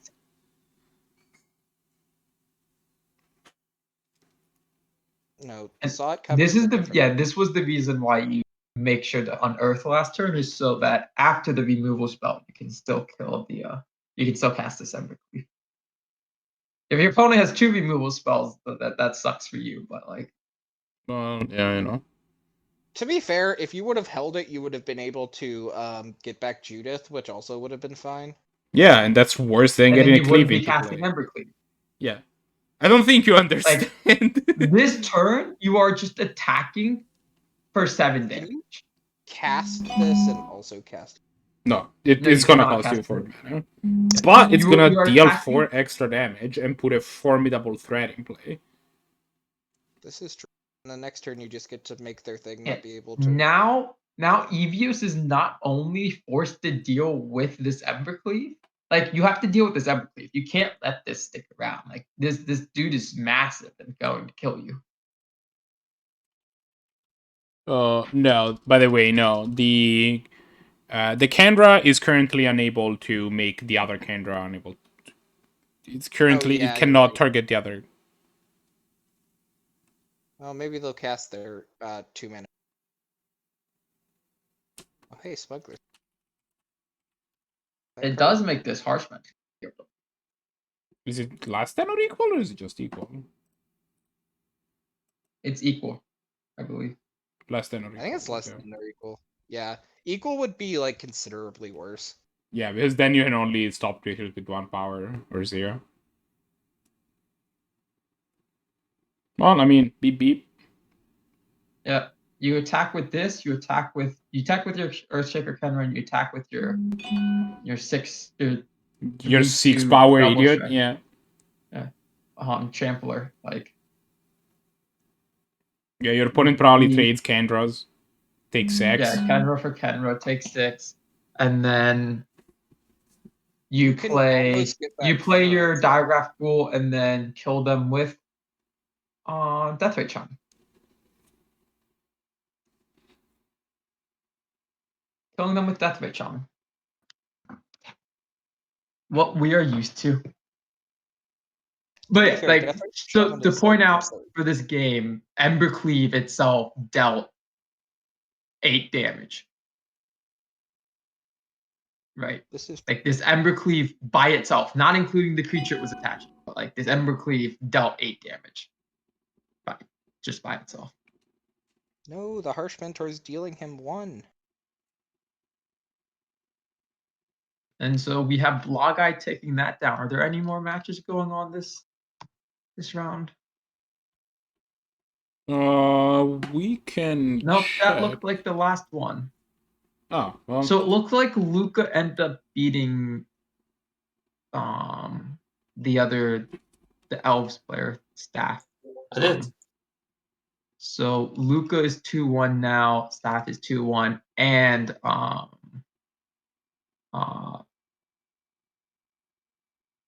who won the Brahms? The Brahms is 2-1. So Thunder, which is 3-0, will probably be playing either Saff or Luca. I don't know if UnusualThunder has played Luca yet. The only thing. Well, one way to find out. And loading over here is just Wolfgang got his first win against Lowman, so you know. We're gonna be watching UnusualThunder versus Saff. Because that is the only match where there's a 9-pointer. There's 5 players who are 2-1. Yeah, Wow, but there's that's only one player more that's than 3-0. Yeah. There can only be one. That's actually The 1-3 Wolfgang gets the bye. unfortunate. I mean, I guess it's another match win.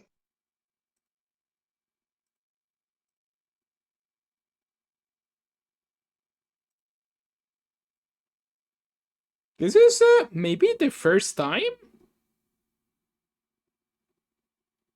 No, it's probably incorrect. That thing I was trying to say. So, I'm not gonna be incorrect. Not go. Yeah, if you're incorrect, you just break the whole allure of never being. No, I was trying to figure out if this is the first time on the 10th point that we have a match that involves 2 ladies, but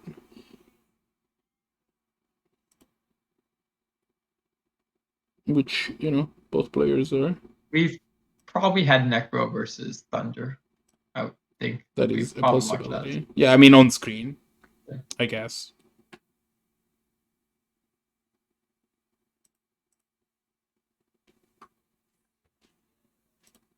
It does look like Wolfgang, since Wolfgang has to buy this round, his point total is locked up. Wolfgang has locked up that 8th place. So Wolfgang's hoping that Wolfgang or someone above Wolfgang in the records wins the challenge, and then he gets qualified for the finals.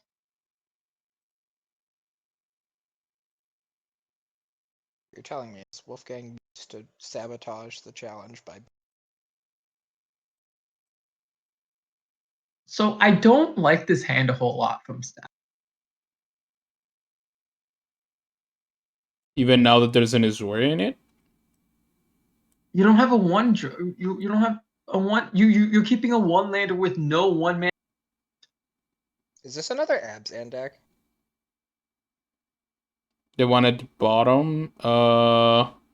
UnusualThunder, I think, is playing an Abzan that's plush in Oak. I think we were watching her before. Yeah. We've watched Oh, a few wait. times. This is the Mother Runes deck, that Selfless Yeah. Spirit deck. I could not keep this hand if I was Saff. Like, It's suspect. Yeah, like you you could, but can't you have to afford get to real keep lucky. this hand. I think that they're thinking a long time on that she's thinking a long time on this keep. And I just don't think you can keep it. It's a very powerful hand if you find a 1-mana accelerant or a land, but if you don't, you lose. And even if you do, and like let's say you find a land or a 1-mana accelerant, and then they just kill your creature, then you're also super, super bad behind. Like, I don't think this is a correct hand to keep. Yeah, that's fair. Also against like Abzan, the amount of removal / discard they have is. You might not know what you're playing against, to be fair, but like you assume your opponent has removal if you're trying to decide if this hand's good. Like, this hand just doesn't do anything. Your face doesn't do anything. You're right. That's why I don't understand why you want me to show it on camera. I to be fair, I concur with Tim. Face on camera is kind of like strictly worse.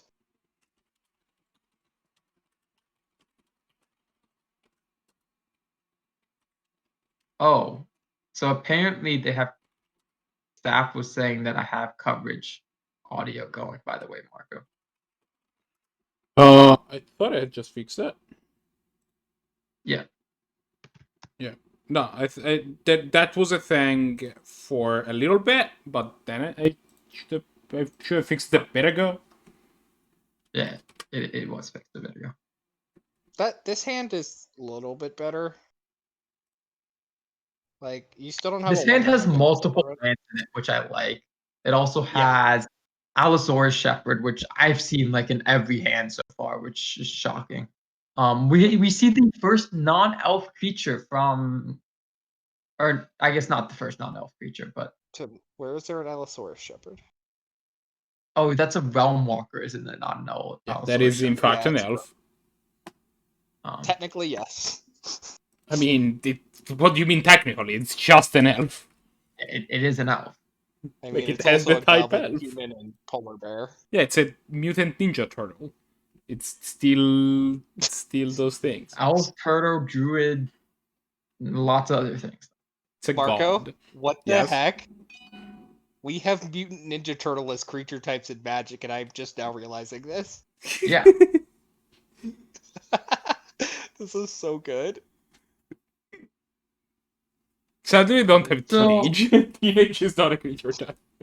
Unfortunately for Staff, Turn 2 your Ogre. opponent has a turn 2 oak. And if we know anything about standard, that's good.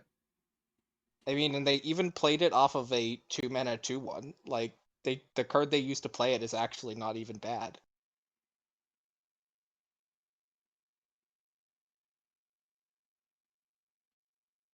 You're also just casting a Lingering Souls here. Oh, ooh, I don't think so anymore. I don't think. Like, I think you just now.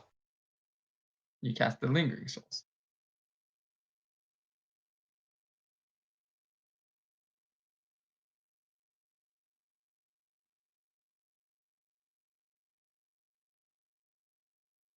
We also lost Saff's hand, Marco, by the way. Fun fact about Realm Walker, though, is Realm Walker is actually starting to see play in older formats, such as Modern. Are you playing it in here? That is one of the decks where people have started playing this card. That's interesting. I mean, it's not bad in that deck. It's better than like your I forget what the one is that like searches for power 2 or less. Do you want to see the spiciest deck they've seen that card in recent times? Brian Koval, who is a past vintage champ, among other things. He has a YouTube channel called Gruul. He does where he plays essentially deck requests. We just need to take a moment to rest in peace, Staff's hand. Oh, R.A.P. You may continue. We've taken our moment. Also, he was taking playing. A moment to shout out Brian Koval. He's great, and all of his content is very good. He was playing Legacy. I think he came up last week also, but he was playing Legacy Advisors, and he had 2 copies of them.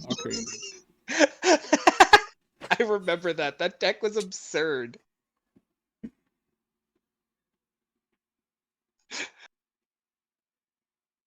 Legacy is a very weird format because all of your enablers are just so powerful. Ponder, Preordain, Forcible, all these other cards, that oftentimes you can just play bad cards and be like, I'm playing these good enablers. Like Mono White Wizards was a very common deck for a while that played like the wizard that would tap 3 wizards and 3 mana to just counter a spell.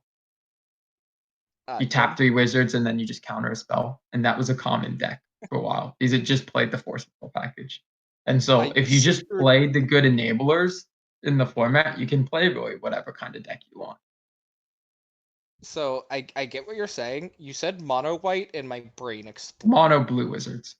Yeah, I was like, wait a second.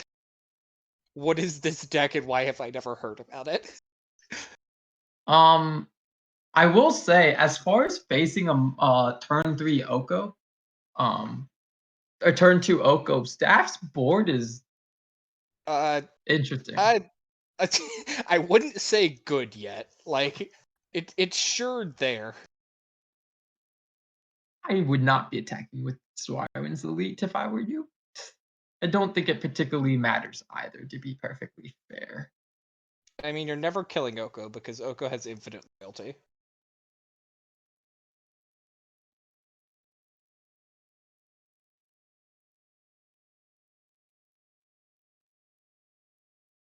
And like, you know who has you know who's an advisor, by the way? Leovold. Leonard J. Vold is an advisor.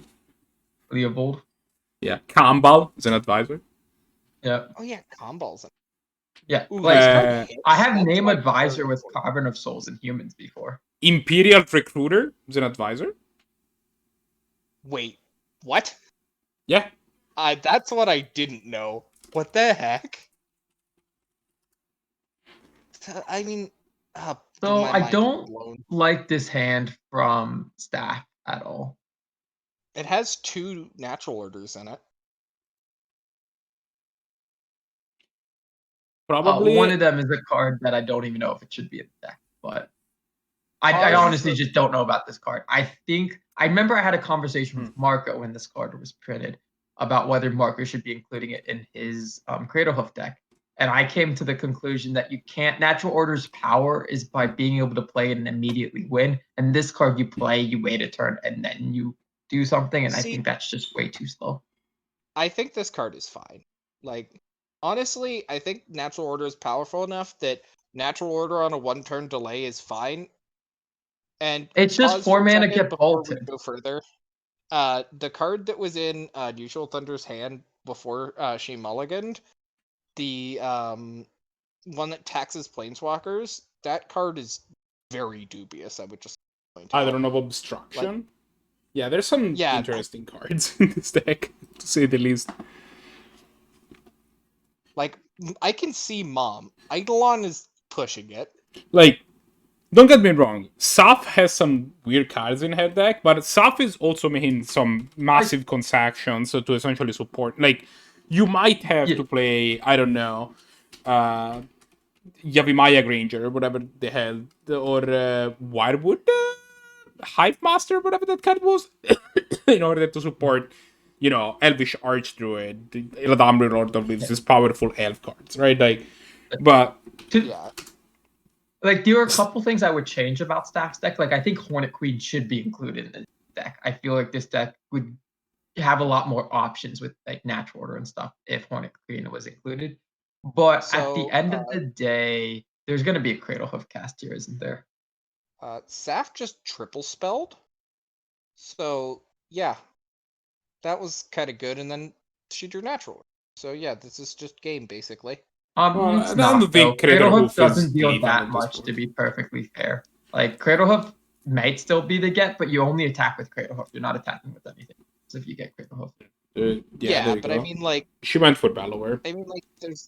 there's nothing in hand here. From Oh yeah, Well- like to be fair with Unusual Thunder, the Gaia's Cradle being a turn slower with your mom dying immediately was very bad. Like, you were not expecting your mom to die against them. This member was quite good. Yeah. Just now. Also, I didn't know that she was on Green Black Elves. I thought she was just mono Green Elf. Green Black. No, there's some pretty spicy black elves. Like, you need black so that you can play like Scamfar Elementalist, the Shaman of the Park, that sort of thing, right? Like, those cards are very powerful. Yeah. Oh, So, like, yeah, that's fair. Staff's deck, I think, like, all of the cards in Staff decks make sense. Like, the Magus of the Order, while I don't agree with the card, it does make sense. Like, I know why they are playing. Is it There also are an cards from Thunder's perspective that I just don't get. Yeah, like, With that said, Thunder's 3-0 right now, so what the hell do we know? that's fair. Realm Walker is the five? Olmec is the advisor. I forgot about that card. Oh, yeah. That card is great. I described White, that card white for as nice dark depths, idiot. Nice life in the loam, idiot. Yeah, that too. I bet that card gets played in Legacy just because of so much stupid things. Yeah, in Legacy I see. Advisors. We just talked about it. There were 2 copies in the deck. I see your Tomek and raise you Lightning Bolt. Do you know, being a white creature that gets white 2/3 flying is absurd? Just to be clear, though. I mean, you're not wrong. Yeah, it's like a very odd or above rate card. Like, white 2/3 flyer, your opponent can't assemble Dark Depths combo under any way, under any cast circumstance. Life in the Loam. Like, these are Yeah, both but very you relevant. cast Life from the Loam to assemble Dark Depths combo. Like, Not that's what the necessarily. card... Other decks play Life in the Loam in Legacy. Like, Yeah, for honestly, example, like, the- 4-color Loam is just a deck in Legacy, right? Yeah, Also, nobody has Burrow played that. control, like bug control, the best deck in Legacy right now just plays low. Is Questing Beast good enough here? I No. don't think so. Like, You just take 4, and then Valhalla, if you like, really never want worked. to, you just Assassin's Trophy it, move on with your life. Yeah. You even get to have this Sylvan Ranger along the way.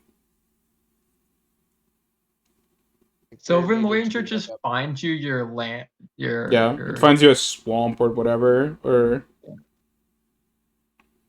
yeah, you play this, and then you just find whatever land you want, and then you can either you can use your the fetch to find- Birch Lord Ranger. Yeah. Oh, you can didn't use do Finhorn that? Elves, and you can use Finhorn Elves and a swamp. Like, I mean, you might not even want to do that. You might just want to have this stupid this stupid Huntmaster. Oh, you can just tap this Elvish Archdruid to give the 5 mana. Ah, well. oh, never mind then. It just got everything. We're talking about the easiest way to like figure out how much taps for. Yeah, just use it. To be fair, the amount of mana on this board is incalculable, so it's fine. It's a few cards. There's a few cards that up for some mana, for sure. We're going to game 3 here. Elvish Warmaster. 0-1. This hand is so close to being good from Staff. Unusual Thunder's hand is I don't like it that much, to be perfectly fair. Well, you have some Yeah, disruption, but like like you the get to take rest a might turn not one out. even hit. Like here we see a natural order, So which what is are gonna you make. starting on? Are you starting on Duress or Thoughts? Oh, I'm starting on thoughts. 100%. Yeah, you start on Thoughtseize, then you're gonna feel really bad because you probably don't take the turn symbios, but you probably want to take that first turn. I mean, Maybe I you think take you it that, and then you take Wait. natural order with the Duress. Yeah, obviously. The natural order is not gonna get cast next turn. The rest can take it next turn. Yeah, I'm taking Symbiosis, making it so they have to find a second land and then have time to duress them. Yeah, thoughts is take your land. Seems good. Yeah. What is the card to the very right? In Saff's hand. What else? What else? Oh. That is a Wood Elves, I think. I apparently had not super familiar with the dart, which is odd because that's the OG. Yeah, Devoted Druid was the pick here. That seems. I see. Well, This it's is the okay. problem with starting with Thoughtseize here, which is correct. I think is if you start with Thoughtseize, you want to take their elf generally, and that means that you're not going to actually be able to take their land next turn. Like with the the problem Duress. is just that your deck their deck might just not produce, like we were saying earlier, right? Like the deck is playing 52 creatures. They might just not have their ass hit in hand. Like, But what if instead we vindicate their land and don't care about it? Vindicate is not looking that good right now.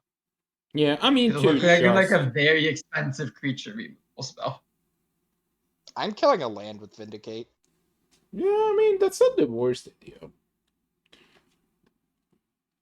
You could kill this dual color land, I guess. This green white, green This the green Wheels black of land. Palace. Yeah. Although to be fair, I think here I might actually kill the or Fauna I Shaman. don't know what. Yeah, Fauna Shaman. I might just. I don't know what I would do here actually. Nah, the Fauna Shaman. You can overpower the Fauna Shaman. Play Wood Elves. Play Elves of the Deep. Shadow. Yeah. What else is make the land come into play on top, which is super weird. What else No, is this kind of dumb magic card?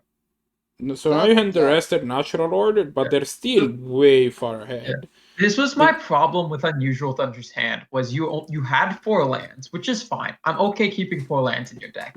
But your spells just were not that impactful. Like the 3 spells you kept in your hand were not that impactful. This Brand's Run Packmaster is gonna put a lot of power onto the battlefield very quickly. Yeah. This is true. Which is not a We get to sentence take that you get to say very often when commentating games of Magic, but here we are. You know what deck this is really good in? Talking about forbidden formats again.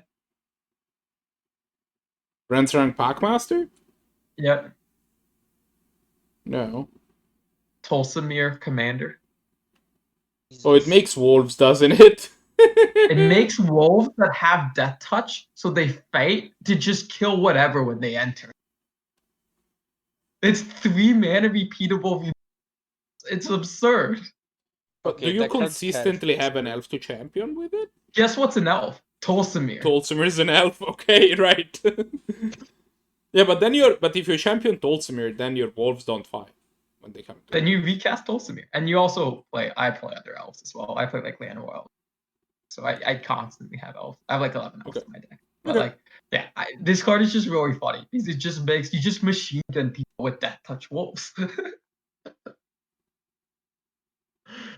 This card is also just great because it just is 3 mana create a wolf. Like, great. Oh hey, it's Nightmare Shepherd's a good one. Yeah, Nightmare Shepherd's pretty good. I do like a Nightmare Shepherd. Where are you guys watching this? I'm so far behind. The stream, reload the page. You can watch the actual game on MTGO. Yeah, that requires me to start up MTGO though, which is a mistake in and of itself. That requires me to have a functional computer, which Didn't I will your tomorrow. computer? Didn't you build a computer? It came everything but the power source. So once I get the power source tomorrow, I can do it. I can attack with this Ren run, and then if they block, I can actually. How many creatures are in graveyard? None.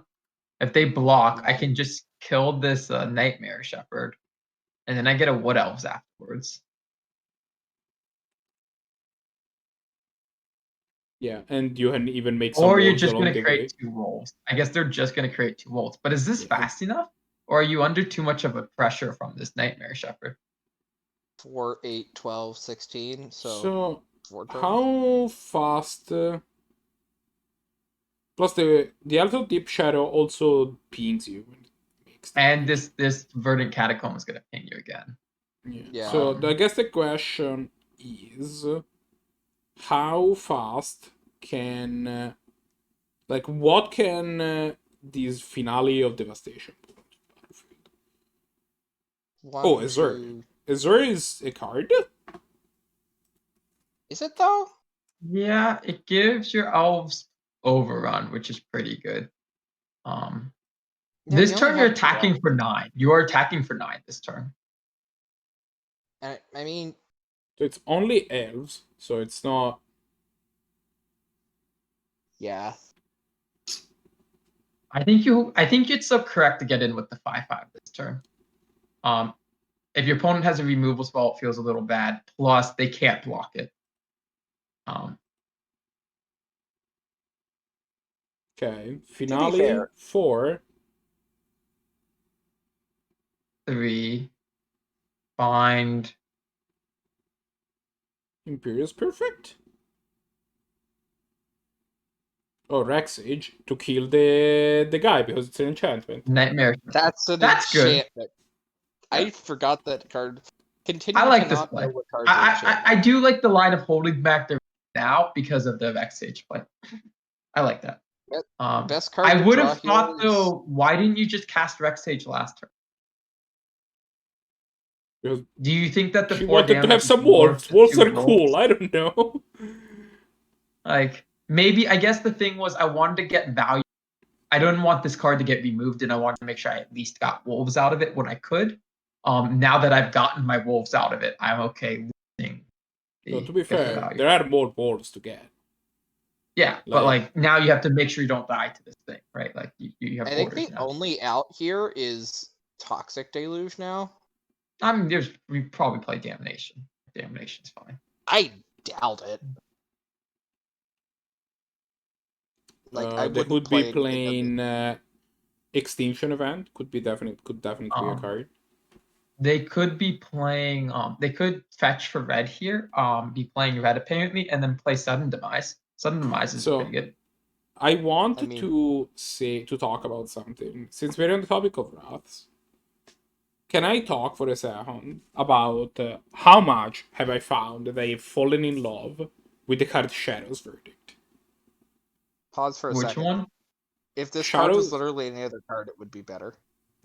Shadows. I don't know. A 2/1 first striker is 2/1 pretty first good on strike the does fourth check day. the wolves. It kills the wolves without dying. So like, you're not wrong, but I'm still gonna shit on this card.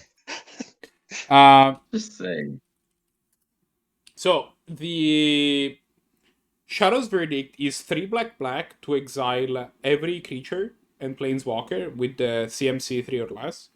And then every creature and planeswalker card in all graveyards with the CMC 3 or less.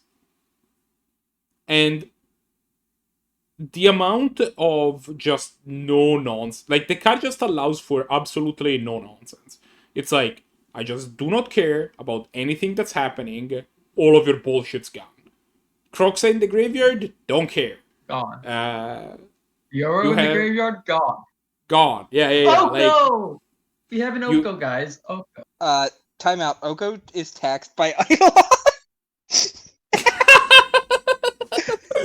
No, it's on your opponent's control. It's not. It's on the opponent's Is it control. unfortunate? I thought it was Thalia. No. It would be fun. I will agree with you. It would be very funny if that was the quick case. rules question for you, Marco. How does champion work? If I make this red and 6 or red run or lose the ability, lose the champion ability, I will check. I believe don't think it comes back. Doesn't. I think it does. I don't know if champion is 2 different triggers. That's the thing, right? If champion's all one trigger, then it's I'm checking.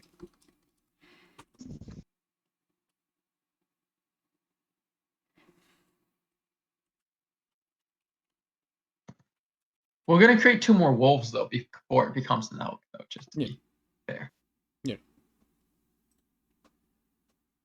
I heard you like wolves, so I gave you wolves with your wolves. On top of the wolves.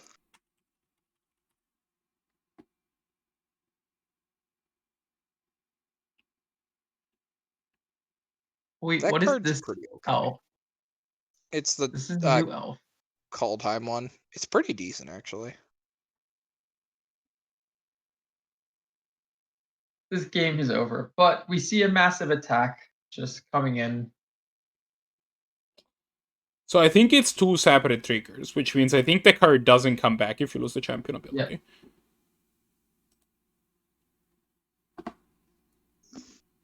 Dang, I am wanted to not find like out if it came back. 100% confident in that rule, but Well, now we will never know because they conceded.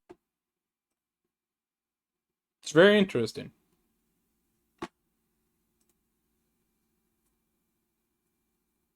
So that means that Saff went 12 went 4-0. Congratulations. The staff went 3-1. She lost last round. Oh, was UnusualThunder the 3-0? I thought that Saff was the... No, UnusualThunder lost. UnusualThunder beat Evios last round, I believe, right? And then not Evios, who did? Not gonna lie, 3-1 with someone. elves is pretty impressive. This deck was it had a good showing. I honestly was not. I didn't think it'd do as well as it did in the mono matchup. I do think Wolfgang made mistakes in his matchup. To be fair, though, like probably like 80 cards in the Elves deck are the same as Hoof, right? So like you have that dimension. Yeah, and I mean I think Hoof is not a good matchup. Is the thing. Yeah, no, For I think what? that the Elf package, quote unquote, makes your deck better against mono red for sure because you have just more cheap drops. This is a strictly worse version of Corpse Knight, I have to say, Luca. I'm disappointed. I don't think the other one exists on Magic Online. Strictly worst version. What brand of Monochery is Bailite on? But debauchery is Bailite on? I'm pretty this sure time? Bailite is just on no Abzan. Bailite's playing is playing Abzan Rexor. That's the with the life gain sub team. That's a particular brand of Abzan that he's on. But it's an Rexor deck. Okay. I mean, that's a pretty sick list. Yeah, no, I mean, I love... I will be honest, one of my least favorite parts about Commander, with all of the stuff that's going on, right? One of my least favorite things about Commander is that they don't let you play Recurring Nightmare, because that card's sweet. Also, that card is nowhere near oppressively powerful in Commander, with all of the random things going on in Commander. So we could spend a whole year of podcast talking about why the Commander ban list is bad and why it is terrible. Or we could just not, because it's not worth our time at this point, to be perfectly honest. To be fair, I mean, you're not wrong. Like, mentioning something it's sad is not in the format, it's fine, but I don't want to talk about that's it fair. being not powerful. My thesis statement on Commander is, what the fuck, Commander? There. We're good.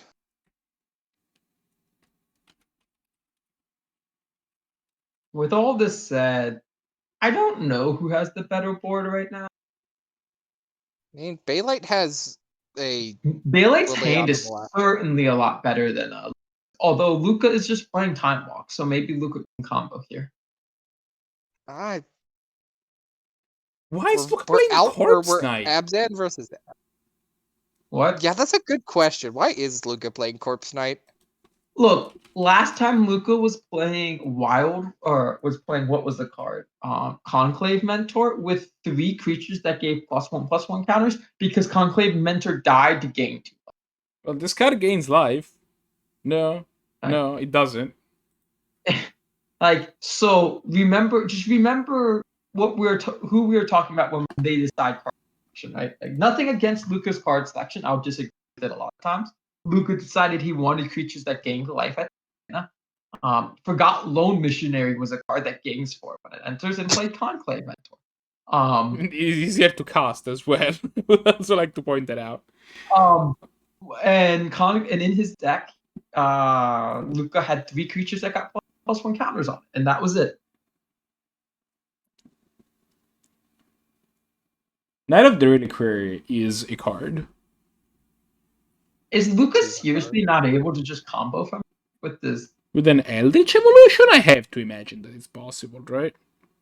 With one Eldritch Evolution, maybe. You just find your Spellseeker. Spellseeker finds Ephemerate cast on the Spellseeker to find to find something, right? To find WolfgangCloud points out that Corpse Saint is a way to kill your opponent through while you're exceeding the Timewalk combo if they have like a moat or a breach or something, because it doesn't require attacking. You make It's a reasonable. good point. I mean, I don't think Corpse Knight is the most unreasonable card you could be playing. I will give Luca more crap for not playing the strictly better 2/3, but that's fine. For those that don't know what Tim is talking about. This card is printed as a 2.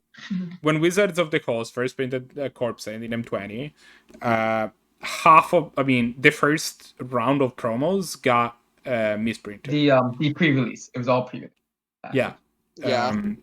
It was misprinted at which, and so that there was a chance that when you open your pre-release, it would be a 2/3 Corpse Knight instead of a 2/2 Corpse Knight.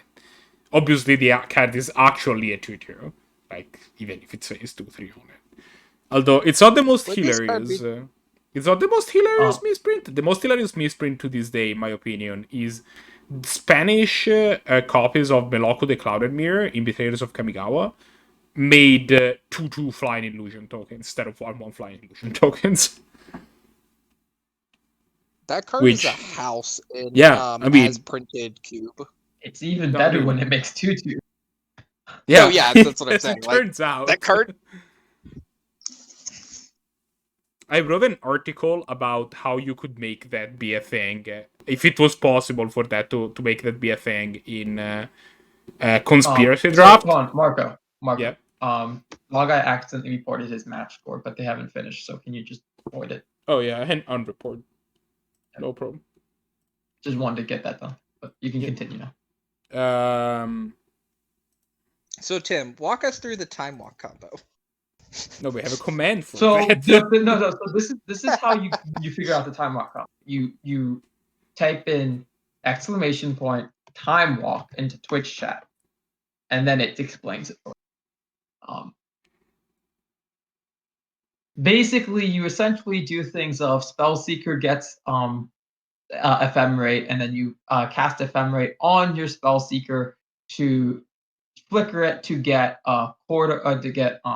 some spell to get your Eternal Witness. Then once you have Eternal Witness gets back Ephemerate, and then Ephemerate targets your Spellseeker to get Timewalk, and then you cast Timewalk, and the next turn your Ephemerate comes off. You target spell. Is there a fail case here? No. If your opponent can remove Ephemerate or the creature that's targeting and it stays in exile for them, generally no, you can't just fail. WolfgangCloud, what was it printed as then?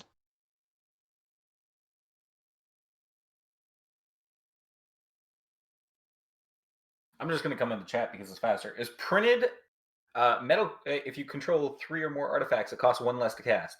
That's it. So it was a cancel that didn't do anything. Nice. But it did cost 1 less if you had you get to cast blue to do nothing. Nice. I've triggered all my prowess creatures. Yeah, it doesn't even need a target. That's amazing. Hey, you can cast that with a thing in the ice to flip it. Seems pretty good to me. Yeah. The amount of time you stick with a thing in the ice when you have counter spells and you're sad and you're like, I can never flip my thing in the ice. The thing that I find is funny is it's never been reprinted in Portuguese, so that's currently the only version of it. That's kind of funny. That's amazing. Yeah, I want a copy of that now. It's just like, I'm gonna play this and do absolutely nothing. Okay. That Wait, we have a that is hand now cam from Necro. No. that is Yeah. Bailite's hand. From Okay. Let's I not was get like, hasty wait. here. Wait How a was second, it there are happen? good You cards could- in this hand. That can't be Necro.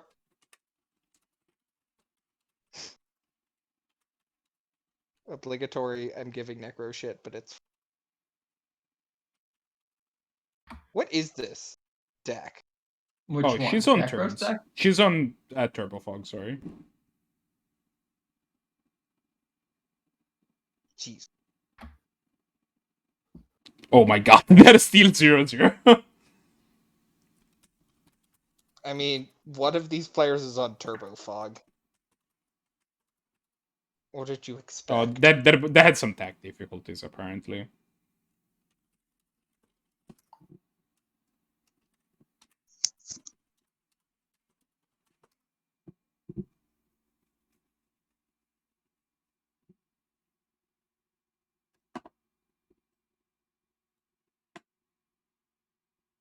Strangely enough, I think maybe the best draw for Stompy here is a Wasteland. So you could Wasteland your Mystic Sanctuary, and then buy it back with Renin 6 to put Timewalk on top, and then just keep doing that. Is that infinite turns? No, you can, it's every 2 turns, right? Because you have to Wasteland it, get it back, and then redraw it, and then Renin You have to 6 play. get your No, Wasteland it's back. 2 turns because you have to play Mystic Sanctuary and then you have to play Waste. True, Yeah. I will say that taking an extra turn every other turn, still quite good.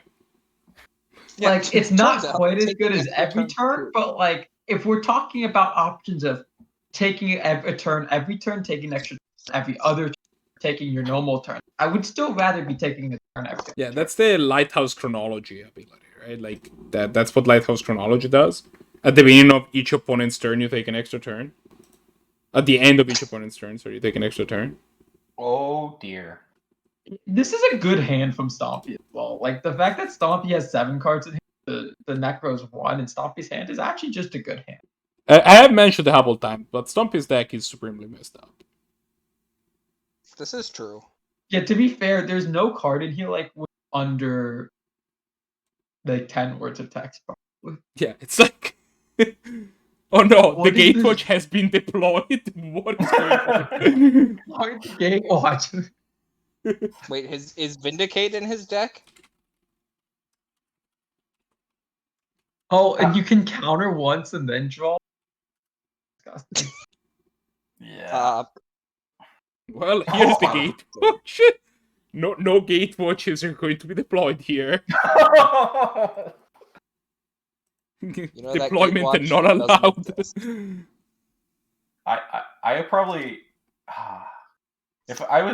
if this wasn't a serious game, I'd probably let it resolve because I don't know if you'd actually hit. Because 7 cards on 100 cards is not. I can give you need to the be playing a lot of total Planeswalkers. number of Planeswalkers in Necro's deck in a second. It's gonna be like I'm gonna 4. finish putting the graphics correctly and then...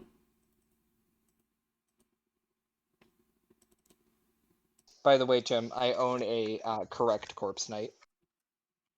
The 2/3. Yeah, it's a 2/3. Awesome. I do as well. I opened 1 or 2 at the pre-release and I made sure to keep. It was great. The pre-release I went to with the Corpse Knight had so many signages up, like in between every other table. Like, Corpse Knight is a 2/2. Corpse Knight is a 2/2. Corpse Knight is a 2/2. I remember I had I made like 2 or 3 announcements throughout that pre-release. Yeah, it to was. make sure that people knew that knew that that's what's going on. So this wasn't a mistake. This wasn't a mistake, and Wizards of the Coast like printed the wrong thing. This was Like, a that mistake, and happened. Wizards of the Coast forgot to add something to a card where Wizards forgot to make Hostage Taker not target itself. at first. Oh yeah. So it would just go infinite. Go with, infinite with itself. Like you would play this card, it would just cause a draw immediately. Well, if or there's you no could other just kill creature your on the opponent battlefield. if you had, like, some Corpse Knight type creature, right? Like, that could... Yeah, but like if you just played it on an empty board, it became a draw. Yeah, just be him. I think the funniest thing about that is there was ways to gain life or to kill your opponent, or gain life or your opponent to kill you, but there was no way for you to kill your opponent. So it was just like not a real strategy. So in Two-Headed Giant, there was a card in, I think, 19 called Frayne Omnipotence, and as it turns out, it was correct to put, if you were playing Two-Headed Giant, you would just put that card in your deck, so that if it looks like you were losing the game, you would just draw, because this card causes a draw immediately in Two-Headed Giant. Both players go to either both teams go to either 0 or -1 life.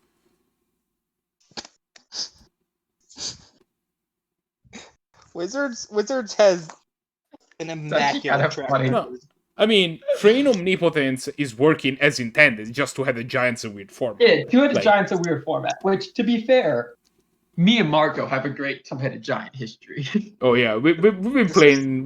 Tim and I used to try to make it every pre-release to have a Giant pre-release and play in the team. It was quite. We have some great stories, but we're not going to get into that. But like, this is hilarious. Two-Headed Giant, it causes some weird interactions. I remember there was like Ill-Gotten Inheritance, which is a good card in that format. Like Ill-Gotten Inheritance was a good card in just the regular draft format. Was absurd in Two-Headed Giant. Aldo, I think on that on a similar note, you went in there. I was playing with John Michael, and basically we realized at one point that because my deck had 4 copies of Epicure of Blood, it was just correct for me to play completely off-color dual lands that gained us life, because our opponent would just lose 4 life every time that one of those came into play.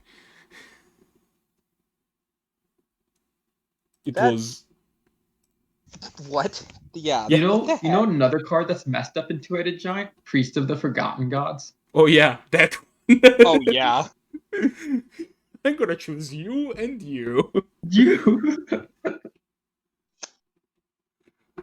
What if I Going back to this game real quick? There's a Venom 6 on Stompy side of the battlefield, and it looks like on Necro's side, Necro played a Search for Tomorrow that is just ramping a little bit. Nothing else has really happened. Although Necro has like no cards in her hand, and I don't understand how this has happened. Deep mulligan in maybe? Was she on like a very super low mulligan or something? Looks like she was on like a 5 or something. Like I'll take a look. She had 3 cards in hand, plus she's cast an Elvish Mystic in a Search for Tomorrow. That's it. Okay. Necro chooses to play first. Necro molds to 6.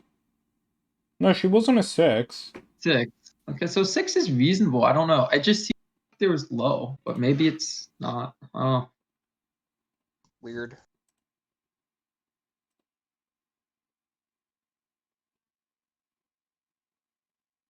Vraska. Vraska dies. Never mind.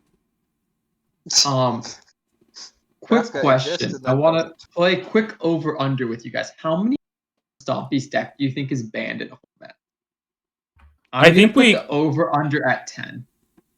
I'd go. I'm gonna take the over on 10 very easily. I'm gonna over on 10. Yeah, over on 10. Like, I think it might be in the ballpark of 20. And to be clear, is the line at 9.5 or 10.5? I was thinking, we'll say 10.5. But if you guys are all going over on 10, let's make it more interesting and 14.5. So 15 and more versus less than 15. I'm still over. taking the over, I think. Snap over. I'd say over, because there's also the thing everyone forgets, that the fetch lands are banned in Pioneer, so that's 5 cards. We're not counting fetch lands being banned in Pioneer. If we want to count those, then we could just add to the over/under. So it'd be like 20. Yeah, something like If you 20. include fetch lands, it'd be 20. Yes, or 19 and a half. So for the record, just to go back on a previous point, Necro has 19 planeswalkers in her list. So that's 1 in 5. So that's likely to hit 1. Probably not 2, but 1. You're less than 50%. You're less than 50% to hit 1. Did you plug in into a whatever. hypergeometric calculator or something? So to hit exactly 1 is 33.2%. 1 or more is 86.3. So very unlikely to get 2, or actually more likely to get. So to hit exactly 1 is a 33% chance. What's the average to hit 2, 3, 4, and 5? Like it's 1 plus, right? You don't care about hitting 1. You care about hitting 1. You only get 2 on the battlefield. So yeah, but like 2 plus is like perfect. 1 plus is, 2 plus is 53.1%.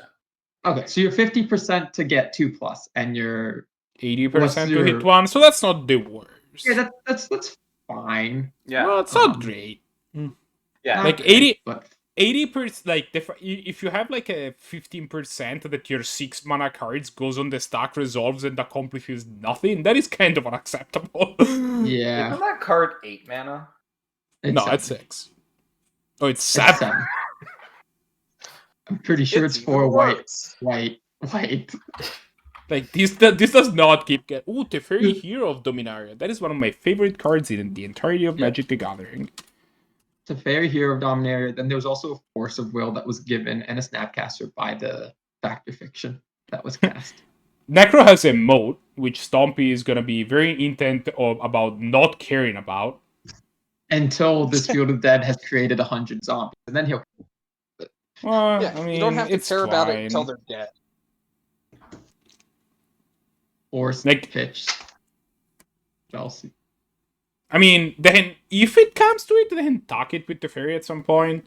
But also they can probably the thing is that realistically, if I had to guess, the way that Stompy wants this game to go is Stompy will attempt, well, no longer the case.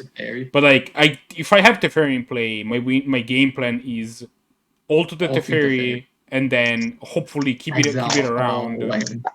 Yeah, but also hopefully you just keep it around, and that's just all to your win con, right? Because you can just deck your opponent with Teferi while you can all also of their cards. You can ult your Teferi, and then you can exile all of their permanents with the zombies you make from the Field of Dead. Yeah. Because they won't have a moat at that point, because the moat is a permanent that is no longer on the battlefield because it got exiled when you drew a card. There you go. See?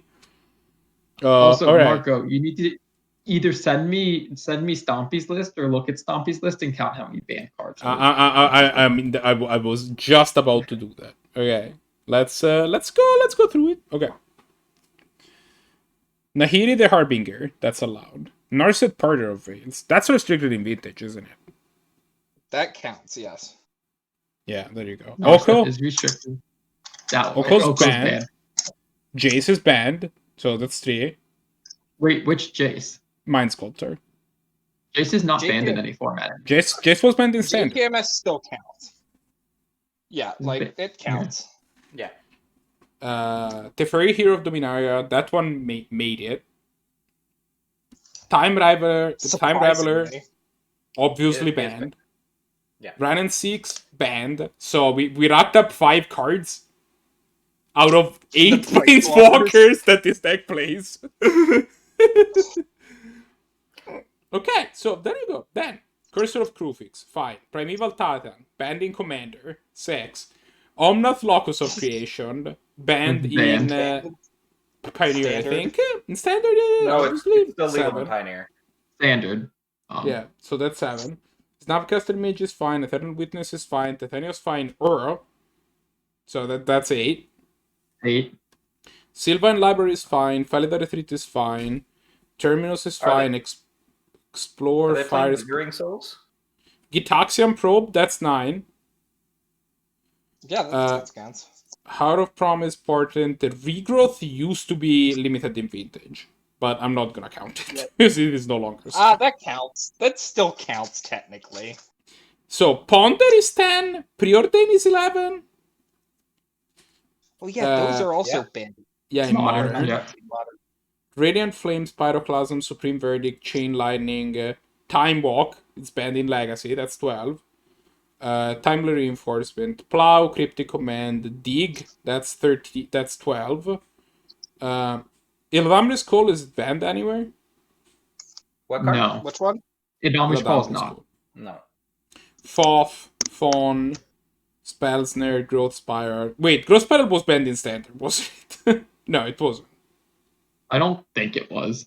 No, I don't think that one was. Remand, Path, Bolt, Opt, Logic Note, Oh, Monolith, Mystic, uh, Conflict.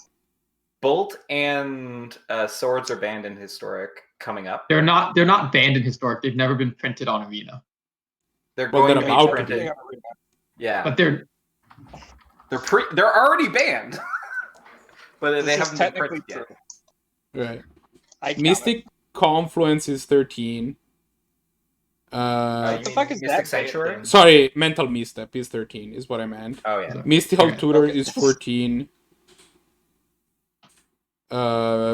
Rainstorm is limited in Vintage, that's 15.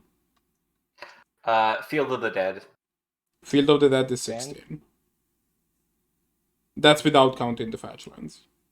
Yeah, we made it to 16. We were absolutely did it. correct. That's That is amazing. incredibly stupid. Plus, Caracas is also banned in Commander, so that's 17, actually. yeah. Yeah. Were they playing Lingering Souls? No. Okay. Dang, yeah, that's Yes, banned in block. that was banned in block, yeah. Yeah.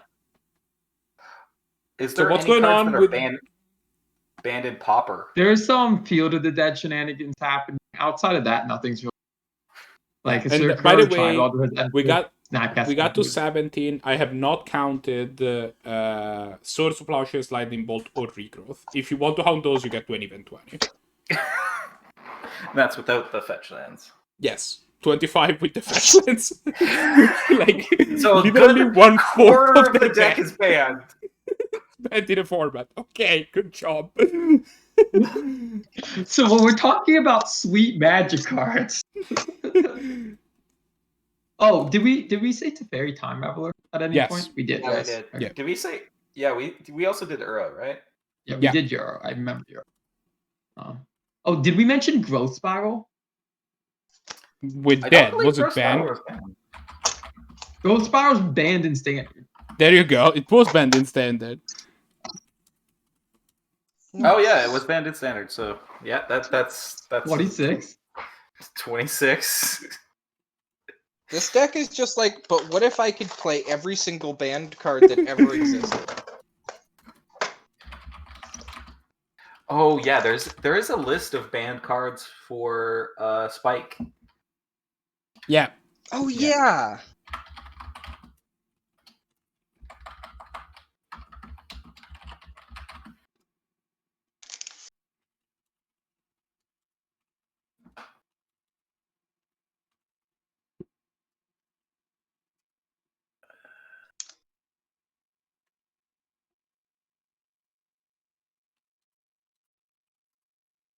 Oh, did we mention Deathrite Shaman?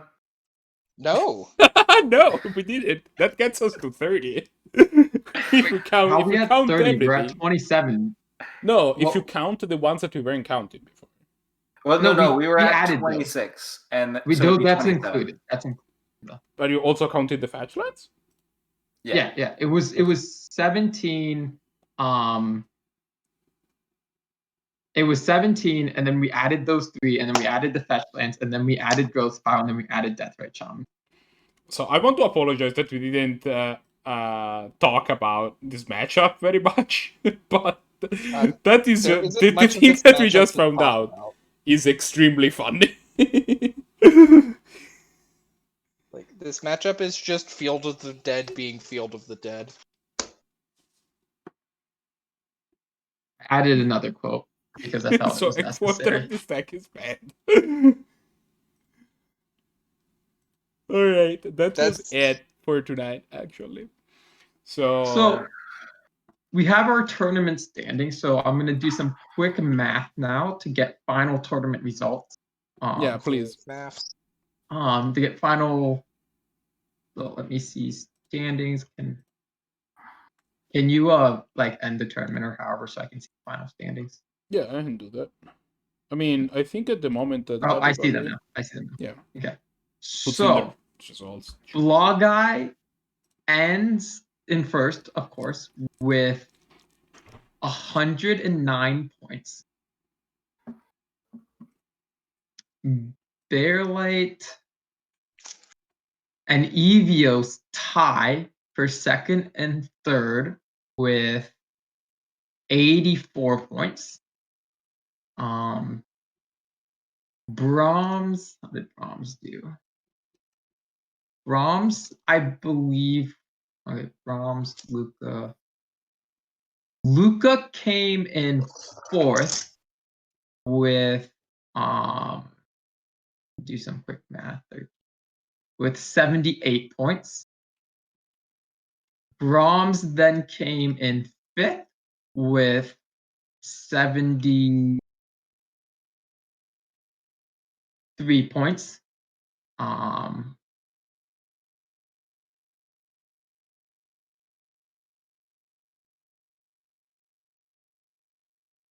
UnusualThunder came in. Actually, I lied. Brahms got 73 points, which is actually, I said it was fifth, I believe, but it actually should be sixth. I believe UnusualThunder got 74 points with this week, bringing their total up. So bringing their total up to 74th, passing Brahms. So Brahms is dropping 2 places down to 6th. UnusualThunder is actually gaining 2 places up to 5th. And Luca's gaining 1 place up to 4th. And then Necropotence is dropping down to 7th place. With Still good for a spot. Which is still good for a spot because Bailite is won the qualifier at 66 points. And then Wolfgang, you're on the edge with 61 points. You're on the edge, and if you or someone above you, one of the 6 people above you, wins the tournament, the qualifier, you will make it. If someone else wins, Wolfgang will not make the tournament and be able to defend his title. So I tried out a new deck this season, so I saw you kind of gave up this last week. Went back to your roots. Well, it was called, I woke up this morning and I'm like, I do not want to figure things out too hard right at the morning. So I went, I'm going to play red, and then did terribly. So, maybe I need to go back to the deck. 2-2 isn't that bad. Like, we know you're True. used to winning the whole season, but I also, to be fair, didn't play the last round. But 2, you've gone 2-2. Like you didn't. Oh wait. Oh no. Wait. Yeah. So every week, but 2-2, and then you didn't play last week. So like, you've averaged 2-2 with this deck pretty much, with your Grixis deck. Yeah. So we had another week without a winner, without a complete winner this week, right? We had a bunch of 3-1s. I think we can. I think in spirit we can say that a couple different people won. Like Elves kind of won in spirit. The good Elf showing from Saff was good. I will always be happy with the. I think in spirit we can say we're all winners because Stompy played a deck with 27 banned cards in it. That is still amazing to me. It's a very good number. But it could be higher. Yeah, there are more banned cards. Yeah. You could very easily add black and add like another 15. Yeah. You don't even need to add black. You can just add. There's more blue cards that are banned, right? Oh, there's more white cards that are banned. He wasn't playing Lean Civi. That's banned. He wasn't playing Intangible Virtue. That's banned. Lingering Souls. Lingering Souls, that's banned That's a good because card. it's interaction with Intangible Virtue. You could play Yeah. Balance. Oh yeah, Look, there you an go. intangible Balance virtue makes all of your field of dead zombies 3/3. So when you play With the mirror, you vigilance. win. Well, Yeah, you- like, look, this is just hot deck tech from me and Marco. you People go were turn playing, to Oko, untap Balance. Then Oh, win and the you know game. what else intangible virtue does? It makes your elks that are tokens 4/4. So when you make a food token and make it an elk, it's a 4/4. Yeah, there you go. Vigilant. Anyway, I think we. as a reminder, I forgot to make the tournament link work. Well, As a We'll reminder, post that I next forgot. time. We Well, will have as- it up shortly. yeah, be on the Discord. So as a reminder, before we close this week's broadcast, we're at the 10th point. We have tournaments every week while we're in season. The season's about to end, but there's still a few. We still have a tournament left in us, which is the last chance qualifier that we're going to be running next week. Time is Which the we all know same. loading's gonna win, but that's fine. Time is the same. It's going to be Sunday at 6 p.m. European Central Time, which is, I believe, noon Eastern Noon Time. EST and Or then 9 9 a.m. a.m. Pacific time. Pacific. So be there. If you want to know how to sign up for it, just join the Discord. !Discord will get you there. And you can join the Discord, which is great, which is full of The amazing best people. place to ask questions in the Discord for the tournament is the tournament discussion. You can message me or Marco, so at the Red Mage, at Xanti, or at Gosmit, or if you don't know who to message, you can just type in the chat or in tournament discussion, and people will help you. Yeah, people will be everyone on able to Discord point is you super in the right nice. direction. Um, So that will help.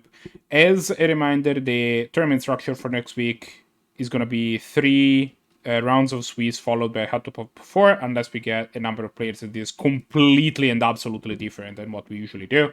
In which case, we are gonna we have a plan, but it's gonna be a plan that's different than what we usually do.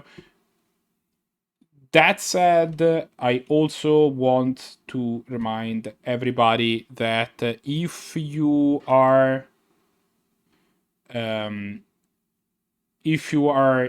interested in what we do, if you like what we do, it would mean the world to us if you could use a subscription on us. It definitely helps us keep the channel going.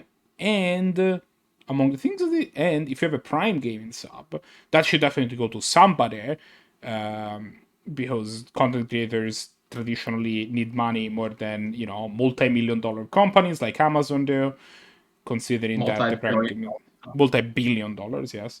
And Didn't you hear if they're that already at person multi-billion? is us, we incredibly We would appreciate great. it.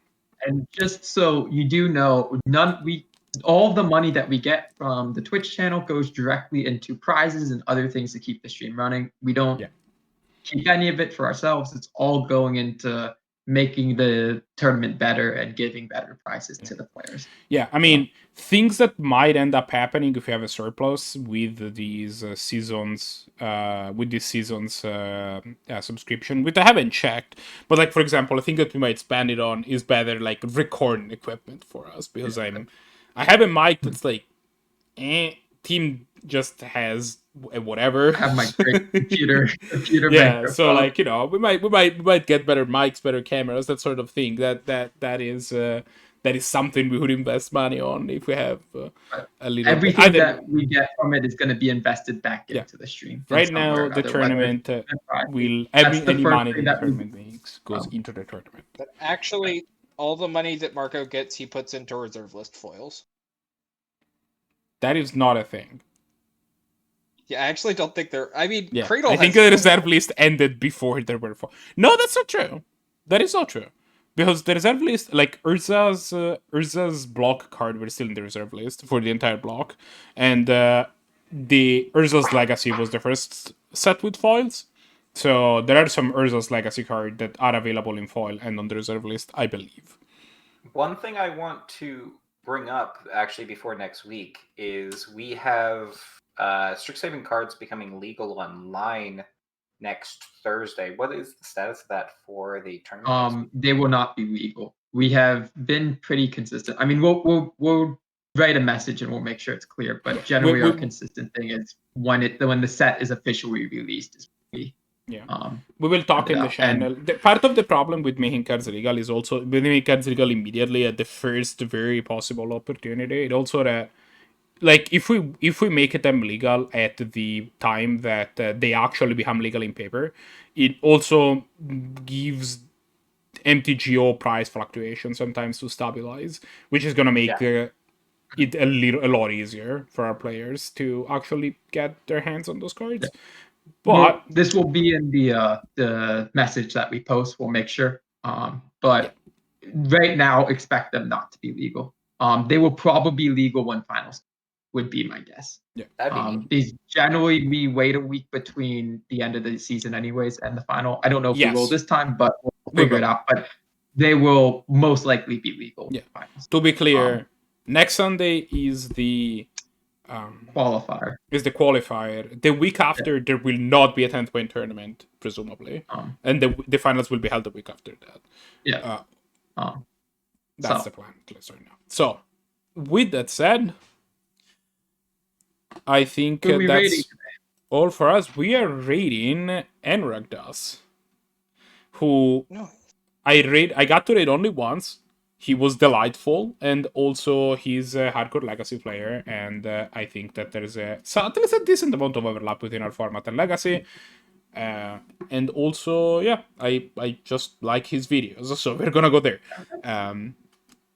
I will be seeing you all next week, and thanks. Thanks. And I was here too. All right, bye. Bye.